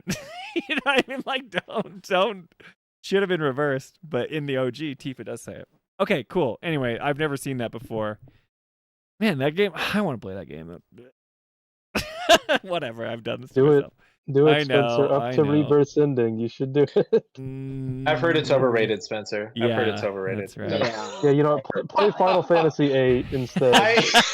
I only play it always, dude. 9. Yeah, If you're it's gonna so play good. one, It's play so 9. good. Right, If you want right. to feel We're bad gonna about a start a side debate. character being out of the game, go play 9 and blank the Petrified Forest. Yeah, I don't know. I hear Nine's yeah. like There you go. happy and whimsy. I kind of want to play a whimsical Final Fantasy game. All right. I keep hoping it goes back to the remake. I just keep hoping for a remake on that one. Yeah, I do hope that they take it off ice or whatever. Okay, so we've got this is the remake scenes. What do you guys? I'll open up the floor That's now. a remake. What do you guys want to talk I about? thought The this was differences. the Shinra Arc mod. This is. Everyone played this. You all played this. Quit being cheeky. I don't know. What do you think about the changes? What do you think about Chapter 12? I think after seeing that, there are a lot of things that change. But basically, in the OG Avalanche, just one by one, that's where they all die, I guess. But they said take care of Wedge, so maybe he was fine. Is that the last time you see Wedge in the OG? But whatever. Yeah. Yeah. It is. Okay. Yes, yeah. All of Cool. them. All Yes. of the Avalanche. I don't know. I don't know where This to is start. I'll start, Spencer. This Okay, is go. a great chapter story-wise with some of the most annoying gameplay fights in probably this entire game. You don't I like don't not being know, able like- to reach the enemies that are in front of you? Yeah, like the heli troopers, and I Yeah. think they also have like the drones that evade you, and I think at one point they have like the weird double-bladed dudes, I think too, that like Yes. block your attacks. Yep. So it's like all of these fights are so designed to slow you down, and it's just more frustrating. Like to what's his to Graf's point Graf. earlier about the Yeah. frustration being a mechanic, I feel like they do it too much. I'm like, Yeah. come on, I want to do a quick, intense fight and move on.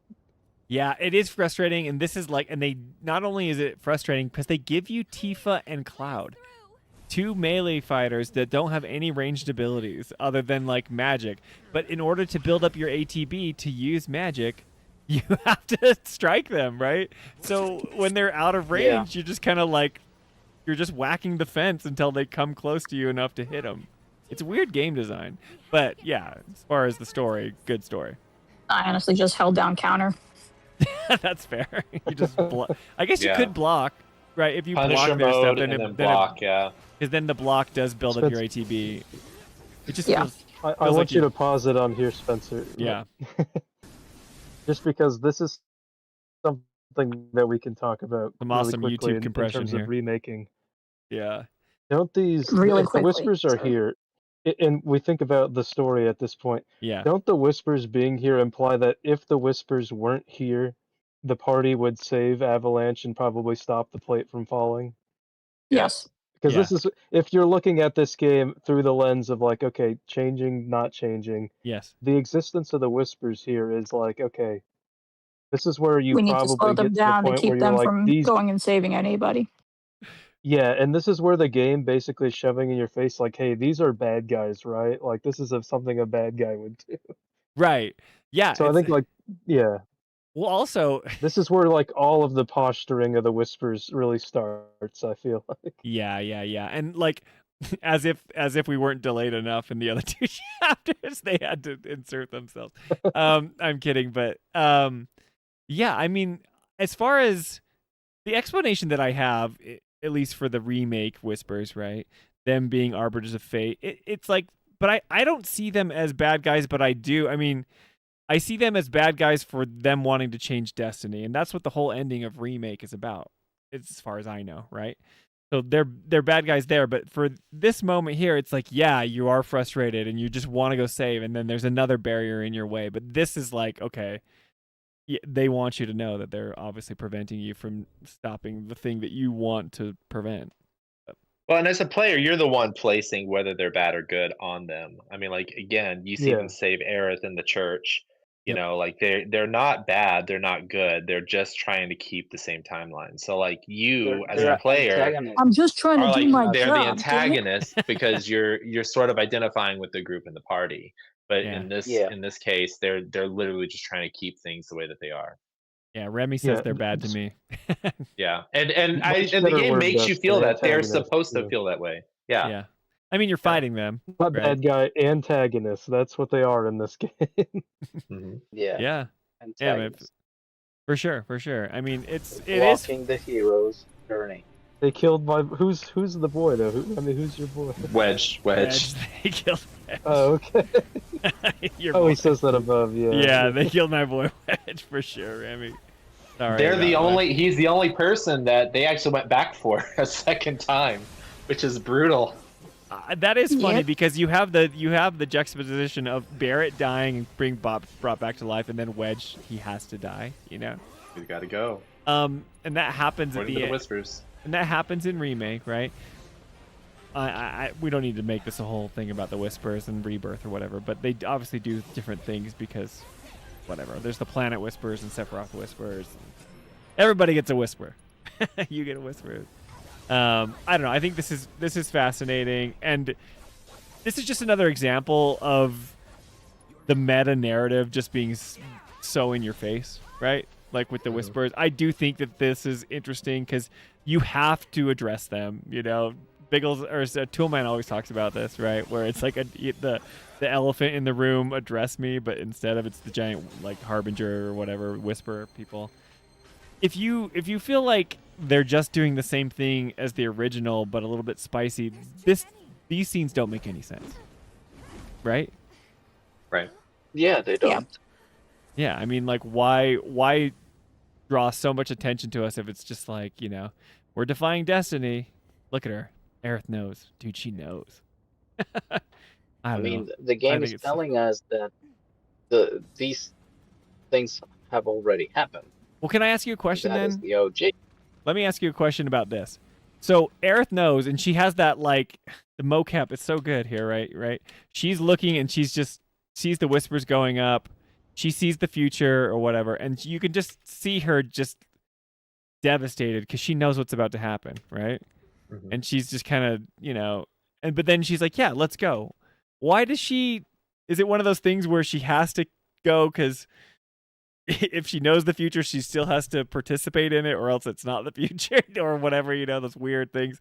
That's where it gets too weighty. I think she's just, I've got to save who I can. I've got to make the differences that I can make, and that's how I've always kind of interpreted. Part of it is, she wants to still try. Like that's kind of been her thing this whole time. Is I still want to try.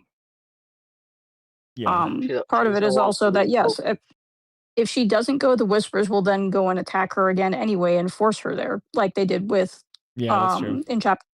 earlier in the game when she was waiting on Loveless Street. They held her there and then they were trying to push her away because it was time for her to go. I think from a story standpoint, if you're a returning player, that's also where you build this frustration against the whispers, because you're like, these are things that I want to do. But then this, and you're not letting on replay, notice it. Like, the whisper time police are here, stopping you from doing what you really want to do. Yeah, and that seems to be like what they do in almost every scene, except for a handful. Yeah, which I like. The ones they apparently deem unimportant. I don't like. I mean, it's frustrating when you first play it, but knowing what I know now, going back, right? It's like I feel like the whispers were clearly defined in Remake. That's who they are. I feel like the ambiguity in Rebirth is a little bit too much. I mean, they're introducing new things. Sephiroth has control of some of them, and then there's the planet ones. Hey, look, here's Wedge falling. But see, he doesn't quite die all the way because he's got his little zip line. So he the fall damage is not as great. That was a good decision. It would have been way too comical to have him fall all that way and not die without the grapple. Yeah, that was good. But yeah, as far as the whispers go, it's like, how many functions do we want the whispers to have? That's my problem. I feel like the execution of whatever they're trying to do, and they keep throwing whispers in. It's like, okay, I got it. It worked in Remake, but now you're trying to make them be something else, and then there's other things that are trying to be something else. It's a little bit much for me to take in right now. But I think that's why, even with Revelation, they're gonna be a little.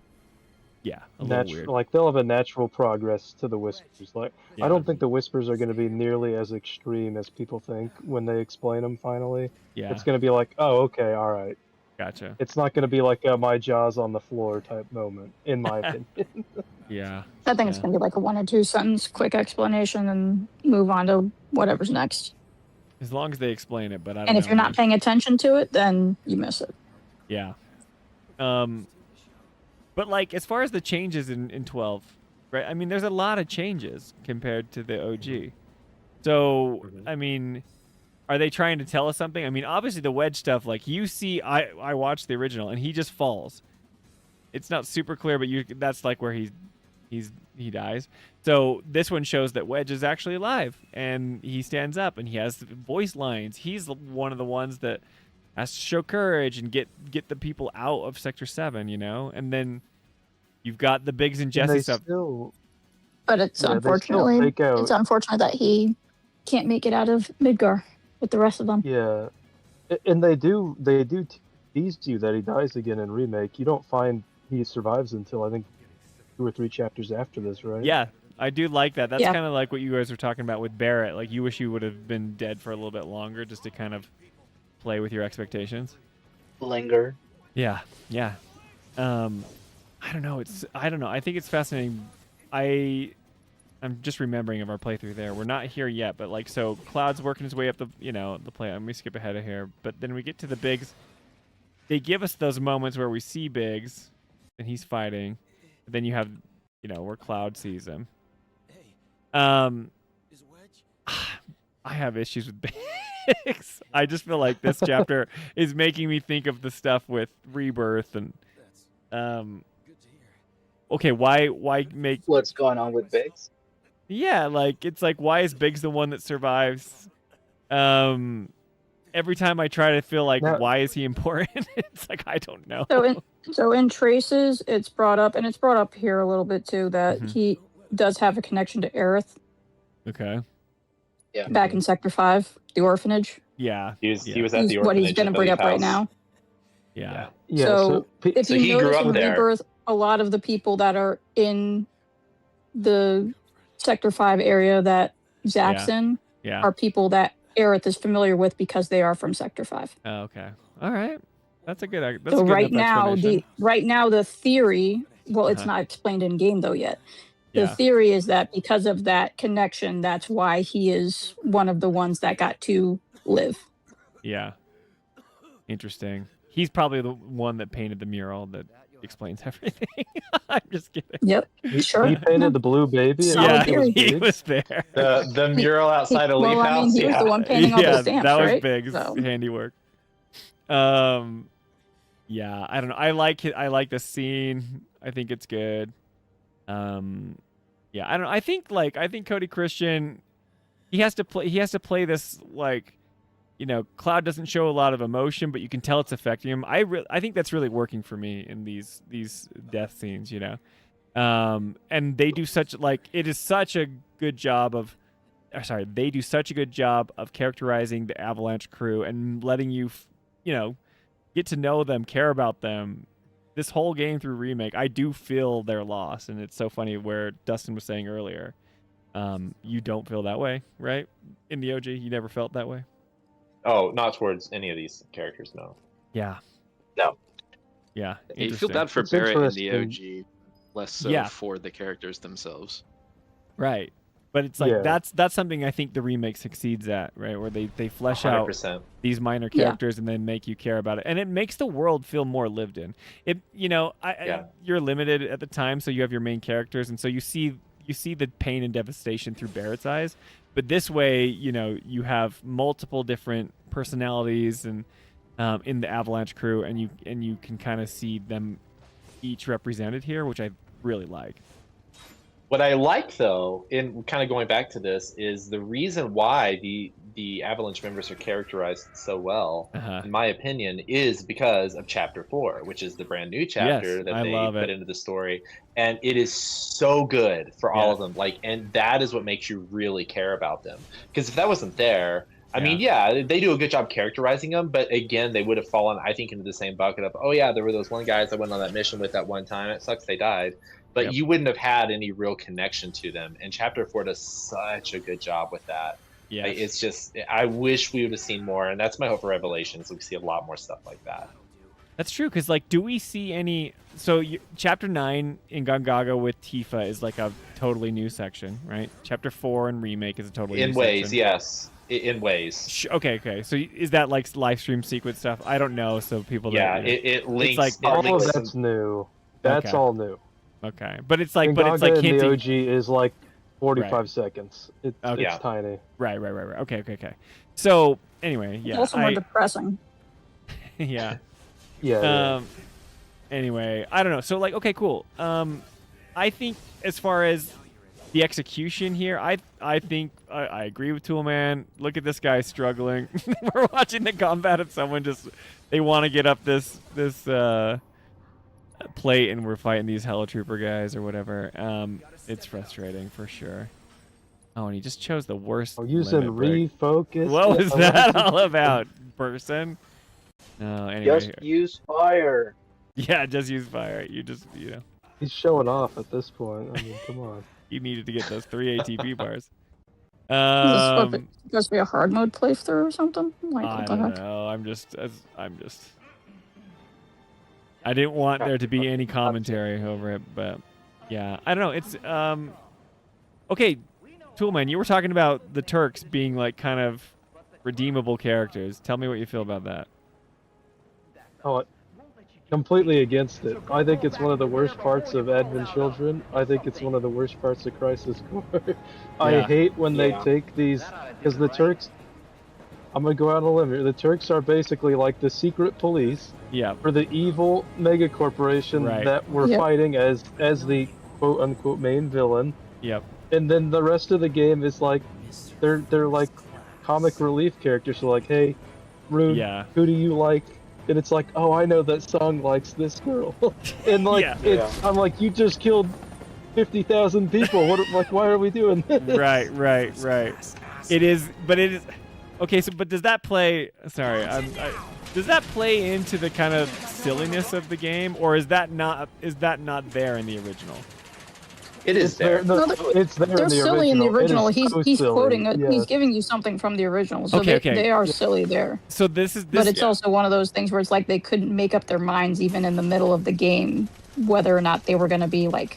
Okay, so like let's say for bad guys or comic relief. Let's say for the remake though, do you think that they take the creative liberty and be like, let's make these guys actually the villains that they should be, or do you feel like they're bound They're not by... already. We already know that they're not. I know, but I'm saying like what Toolman is saying makes sense to me as someone's like, yeah, these guys are awful people. Why are we just kind of we just don't blame them because they're just following orders. They kind of have that line here, right? Where they try to wave away a little bit of the blame because they're like, well, a job's a job, like taking orders or whatever, but it just doesn't seem to work. They're still doing it, so. Well, sure. They do a better job with Reno and Rude. If there's that scene later on, we just have to do future stuff here, where they regret it, but Song is kind of indifferent, or he's at least less phased by it. Gotcha. And I think that can't figure out his. Yeah, it carries into Rebirth, because Rebirth has that moment where it's like, oh, you should feel bad for Sung right now, and it's like, well, I don't feel bad for him. Right. Yeah, sorry. What I think is happening here with the Turks is like you do see sort of this hesitance in the Turks in various points in the OG. You do see them like, kind of the humanizing part of them, because like in Gaga they do talk like, hey, which one do you like? Talking about the Avalanche members, and Rude mentions Tifa. You can talk to them when you return back to Midgar at the end of the game for undisclosed reasons, Spencer. All right. And you can literally be like, they're like, are we doing this? Like, they're kind of like, do we want to? It's like it does suggest that they have like a sense of not necessarily believing the full extent of the cause that Shinra does. Yeah. And I think what we're seeing in Remake is they're taking these little snippets of things that they've seen from Remake, and they're like, okay, well, how do we build an extrapolated character based off of the lines in the OG? And I think that's what you're seeing. Yeah, okay, that makes sense. They're rebuilding it, like, same vibe with the Turks as the OG. I think they did it really well. I just think it doesn't translate as cleanly in this format as it did in 1997. Where it's fair. It also doesn't really translate for Sung. Yeah, Sung's character has been changed over the years, Spencer. He's almost a different character in Crisis Core and OG, and he's one of these ones they've messed around a lot with. Well, and you just saw his characterization on the helicopter. Like, he was pretty evil. He's just like, this guy's kind of a jerk. Because, like, in the remake series, they kind of make it like Crisis Core. Yeah. Yeah. Go ahead. Yes. In the remake series, it feels like him and Aerith have like this kind of special, weird bond, even though it's like, even then it's weird. Like he's his captor or he's her captor. It only gets weirder. Okay. It exists. It exists. It only gets weirder, Spencer. It doesn't get any simpler. It does not get better. Okay. He's not the only character that happens with either. Like, yeah, no, you he's guys not. remember but he's one of Sid from Rebirth and how different he is. Yes, but he's the one where it's just like far less abusive. Yeah. in Rebirth, and he is an OG. We'll see how he is in Rocket Town. That's the litmus test, is how much did they change his character when he goes back to Rocket Town. But we'll see. Well, And okay, Sung so and Sid apparently remember Aerith from when she was young, which is interesting as a connection. yeah. Yeah. Newer mother. Yep. Yeah. Well, so okay, I'm going back to what we're seeing on screen here. Wedge has this like hero moment where he just he growls at them, and then he roars at them. I'm gonna eat you. it kind of sounds like that. But he kind of has like this moment, and so as OG, as players of the OG, are you just thinking like, whoa, does this feel more like just character expansion stuff, or is this more like this is totally different than how it happened? Or do you feel like this is just more just fleshing out the scene? It's a little bit of both. It's a little bit of Wedge both. thing did not strike me as yeah. that. Okay. It did not strike me as drastically different, the Wedge bit. Even though he's alive, like that. Right. There's not much to go off of, and we don't really know. This is all new because we never saw Aerith doing any of this stuff. But I mean, there's a lot of people. A lot of people hate that scene we just watched because people are getting out alive. I love that scene because it's showing you. It's finally humanizing Shinra, not the Turks. We're humanizing the actual just random grunts where the new recruit is like, I do like no, that I'm too. not going to commit and I love that. Black. Yeah. And you see this in the Shinra Tower too, where you have people like literally sick to their stomach over what's just happened. Yeah. They're the suits that are working at the tower, and I'm like, that is so good. Like, Right. I love the aspect of like, just because you work for an evil corporation doesn't necessarily mean that you're evil. Yeah. Biggles in chat says, did I say this? Remember, though, the Turks are silly because that's how Cloud is imagining them. It's a dream, so it doesn't have to make sense. Oh, that is so true. There you go. Thanks, Biggles. Keep us honest, Biggles. Yeah. Hey, Daniel Fabrications here. He says, hey, Spencer, finally able to hop in. I got to go, but I figured to say hi. Hey, thanks for saying hi, Daniel. Yeah, man. We're just doing a call-in stream, so that's why everyone's chatting. Yeah, okay, so tell me what you think about this change here with Aerith. I think this is my favorite part of Chapter 12, and I know that everyone's like just accused me of being a Clareth, and I just love Aerith, and it's true, like I do love Aerith, but these slower moments where they take the time to have these, like there's no gameplay here. She's just walking, but then she has to go, and there's just really good delivery in the dialogue where she talks to Marlene, and she gets to see the emotions that everyone's going through. This is serious. It just kind of makes it, This is my favorite part of problem. this chapter for me. Yeah. The story bits, Justin. I hate running around here. They make you take like 4 different routes. Sure. Yeah. That's a problem for me. The story, excellent, but the adding, bad. Toolman, it's whisper free. I thought you would love that. There's no whispers getting in your way this time. It's just you running through random alleys. Yeah. It's almost like the whispers. I don't know if I love or hate the whispers. What's my perception? But yeah, see, like this part's cool where she's running through it or whatever. Like, but it does take forever because then there's, here's an obstacle. Here's an obstacle. I do like that. See, but then she can't go that way. Finally, it just feels like the game keeps putting obstacles in your path. But and it's not the whispers.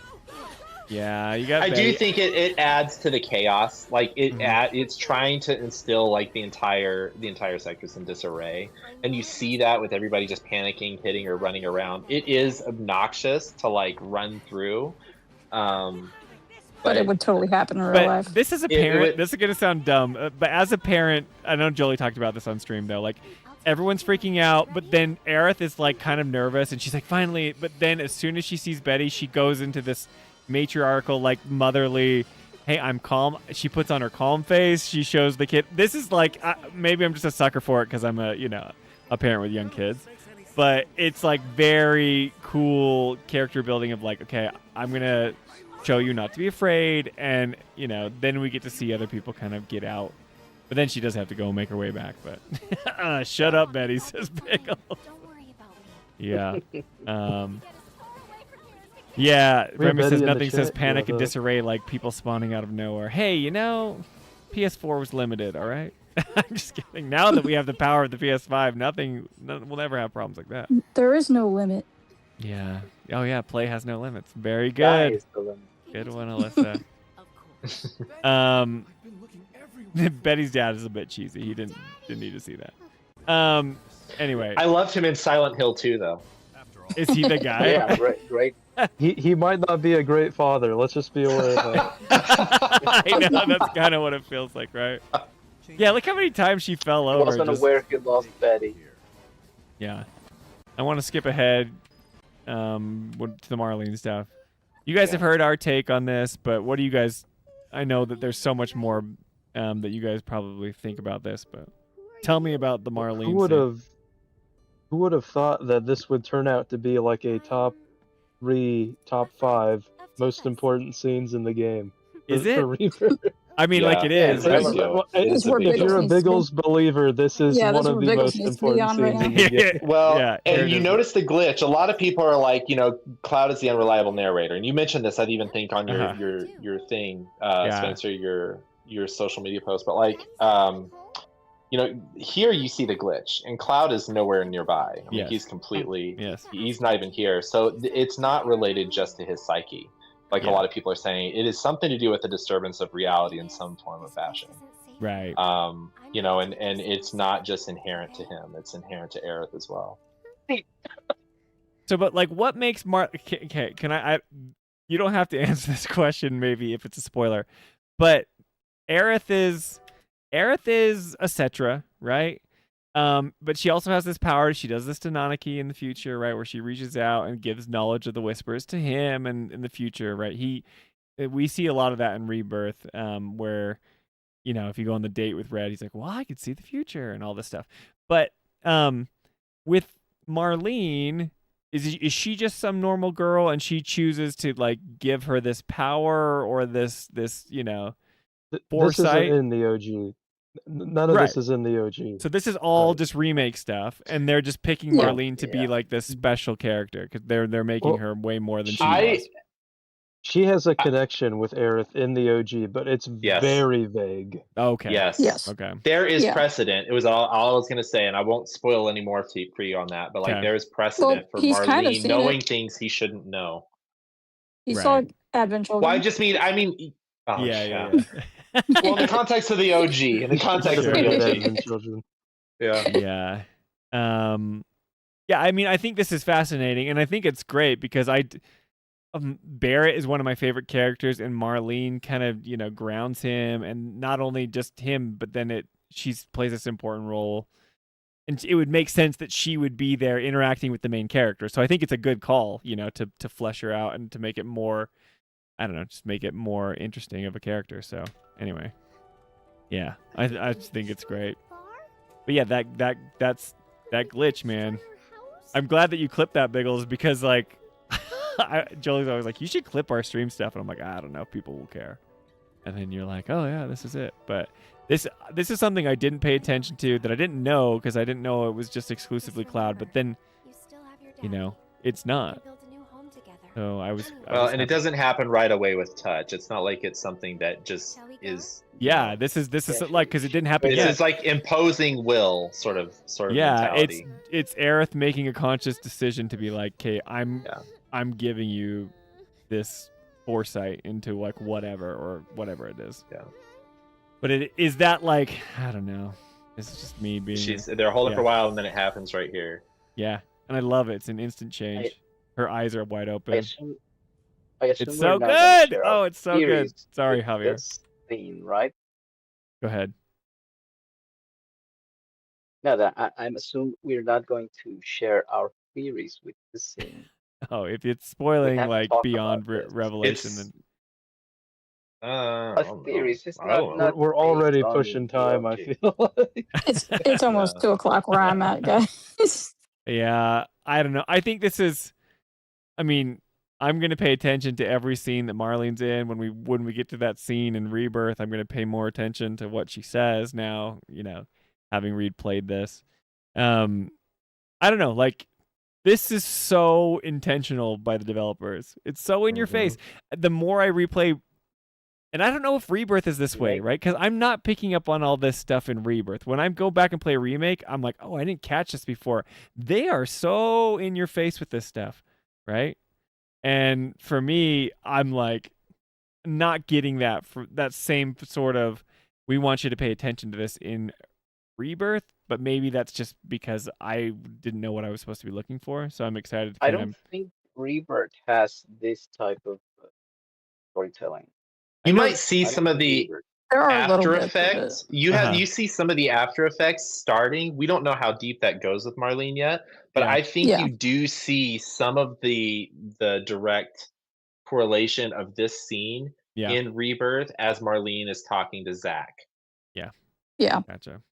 No. Yeah, but I mean, the remake takes these scenes that if you rewatch them, oh, this links to Rebirth.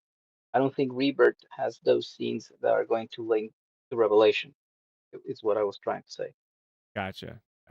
Yeah. Yeah, It I tells the agree with story Javier. differently. Well, not only that, I feel like Revelation. We talked about this like on another college. Revelation is almost a sequel to Remake more than Rebirth, because we still like the Yeah, questions are all there from Remake. All the Yes. yeah, foreshadowing is in Remake, Yes. Yeah, I yeah. think the best way to put except it. Loveless. We're not gonna. Go ahead. Yeah, Yeah. Loveless. Yeah. No. I think Go ahead. sorry. I think a good way to think about it is like in Remake, you're asking the question, can you change fate? Right? And then in Rebirth, you're asking the same question, can you change fate? But there's a nuance there where in Remake, when you're asking that, you're asking it, wait, can I change fate? Whereas in Rebirth, it's like, wait, can I change fate? Yeah, I get it. Yeah. Directionally, there's two I different love directions that. that's You're going. absolutely that's right. very accurate. Your Yeah. trajectory on the question changes. You are 100% right. I subscribe to that, because you don't know, like, it's less about like can you completely circumvent what happens in part 1 in Remake, and then you get to part 2 and be like, okay, like can I prevent what may have happened, and it kind of does go in a different direction. I totally agree. Yeah, It's an interesting way to think about Bagels it. in chat says in Rebirth it's why can't I change fate thing, but the question is still, yeah, I like what Graph's saying too, because you're like, can I? Because you thought you could, and then you're like, but can I? Well, Yeah. and the way that it ends, thought it you leaves it did. open. You're It's like, not even that. It's like you thought am you I did, doing and it? Am that I? there you are still following the same path. That's why But I think they're it doing that becomes on that Allegedly. second. It's like, this is what Biggles is saying in our Discord, right? Where it's like A New Hope versus Empire Strikes Back, because you're right, that the New Hope was shattered because the Empire struck back, so all that stuff was. There is no New Hope. Yeah. There is no New Hope. I don't know. I think Rebirth is just a whole game to make you question whether you can or not, and that's kind of what Grass is saying.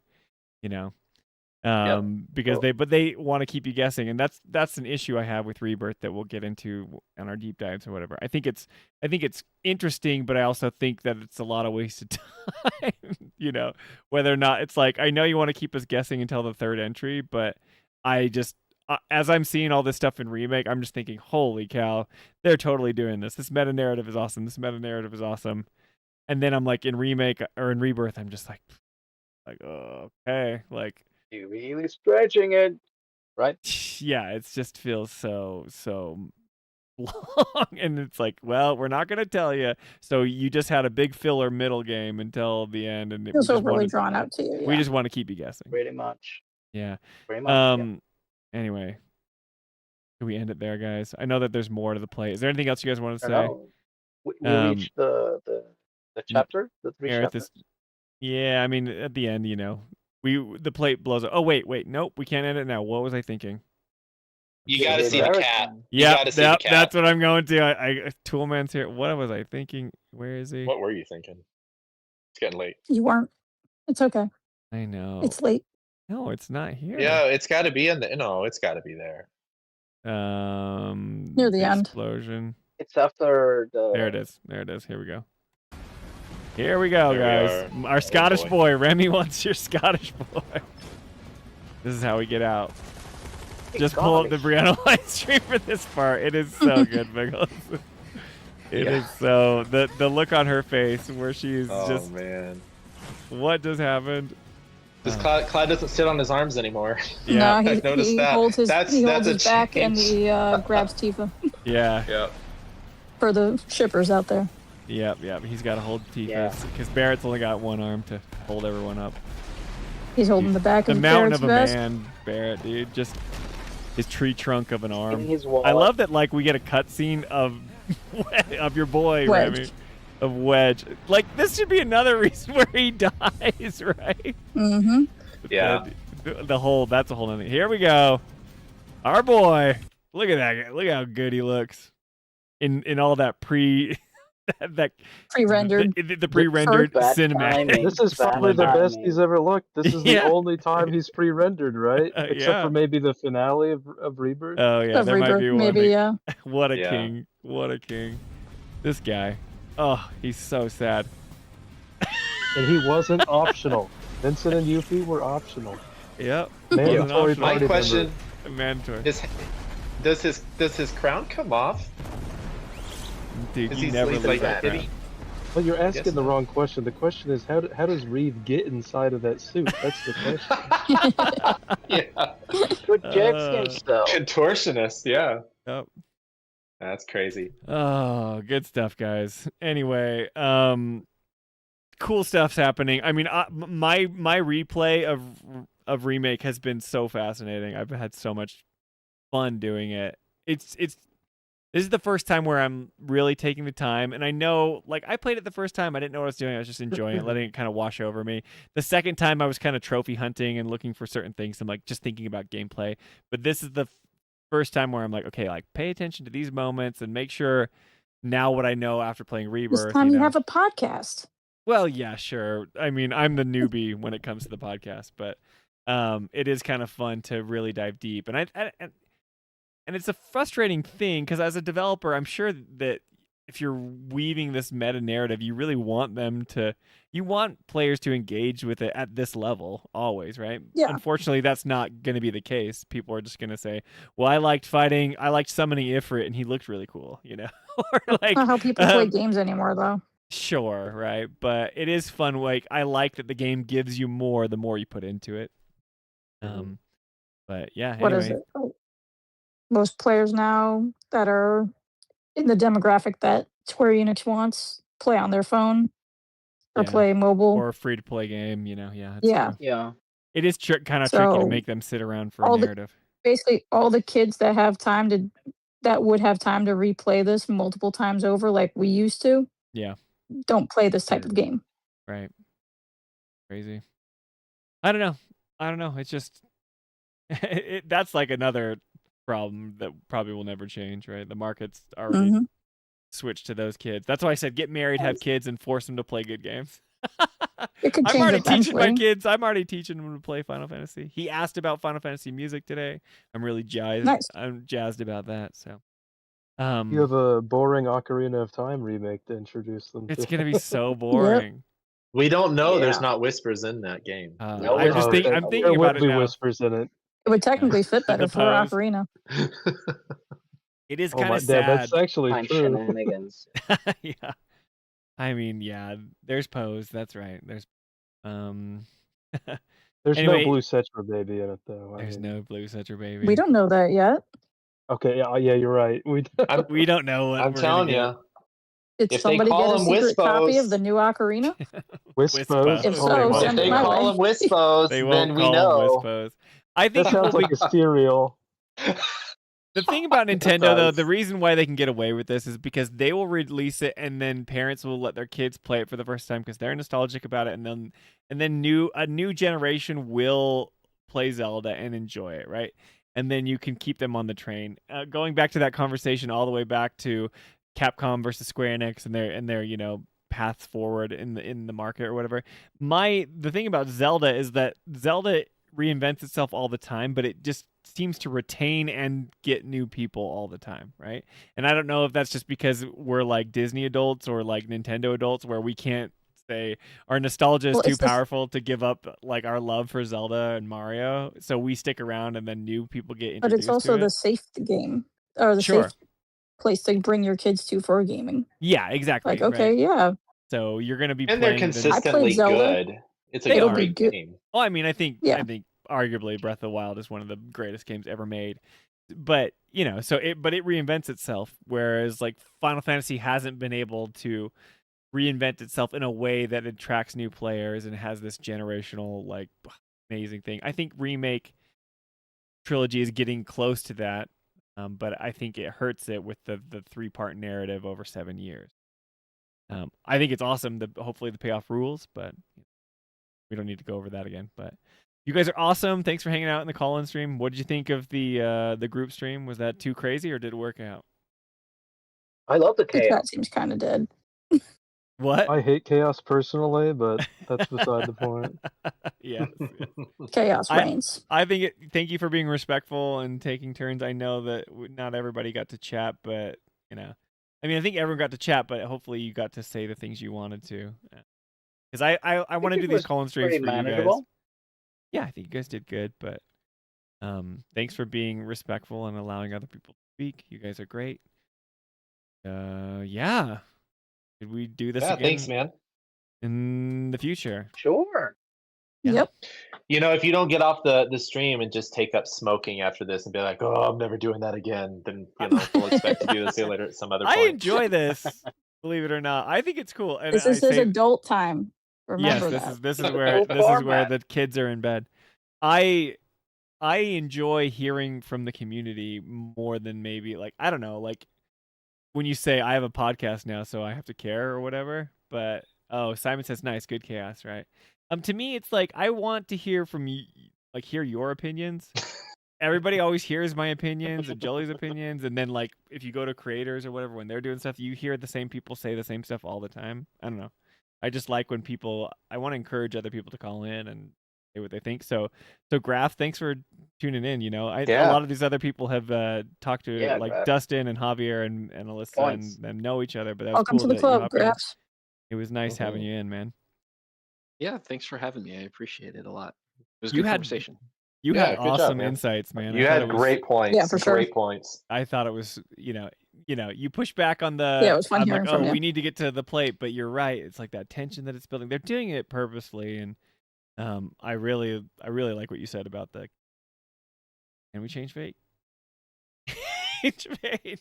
Anyway, it's something to chew on for sure. But, so cool. Anyway, our deep dive is coming out this Monday, so that'll be our Monday video that drops. Monday?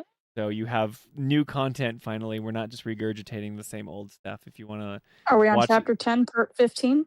this is our last section of chapter 10. It's part 6. Unbelievable. Huh? Jolie's like, we'll do shorter episodes, and then we just did 6 episodes on chapter 10. But we will be done with chapter 10, and we're going to be recording chapter 11 soon. So anyway, look forward to that. And then Jolie and I will be playing. I think we're starting on intermission, right? Is that the next sequential thing to go to after the plate drop? I think that's what we're going to be doing on Friday. But I'm doing that now. I just beat Pride and Joy on that. Oh yeah. Intermission, and now I'm dead on the Shinra box game. It's the hardest. It's the hardest battle in the entire game. I hate it. Oh yeah! Shout out to Suck. Dustin. Dustin just got his platinum trophy for Remake. So props to you, brother. I was inspired. Finally. Oh, it's awesome. Cool. And then so yeah, come hang out with us on Friday as Jolie and I stream. It should be a good time. But yeah, I'm tired. You guys are probably tired. Thanks for hanging out with us. Thanks to people in chat, Remy and Simon and Biggles for holding down the chat. And Alex is there. Alex is somewhere. He says it's like 6 a.m. for him. So Alex is on vacation. But you guys are awesome. Thanks so much. And I will talk to you guys Friday if you're here. Alrighty. Cool. Okay, we'll catch you guys soon. All right. All right. Take care, everybody. Bye, guys. Let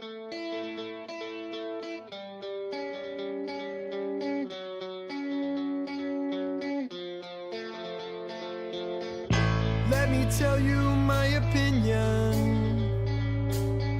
Let me give you some advice. It ain't true in every situation, but it's wisdom from the wise. You know patience is a virtue,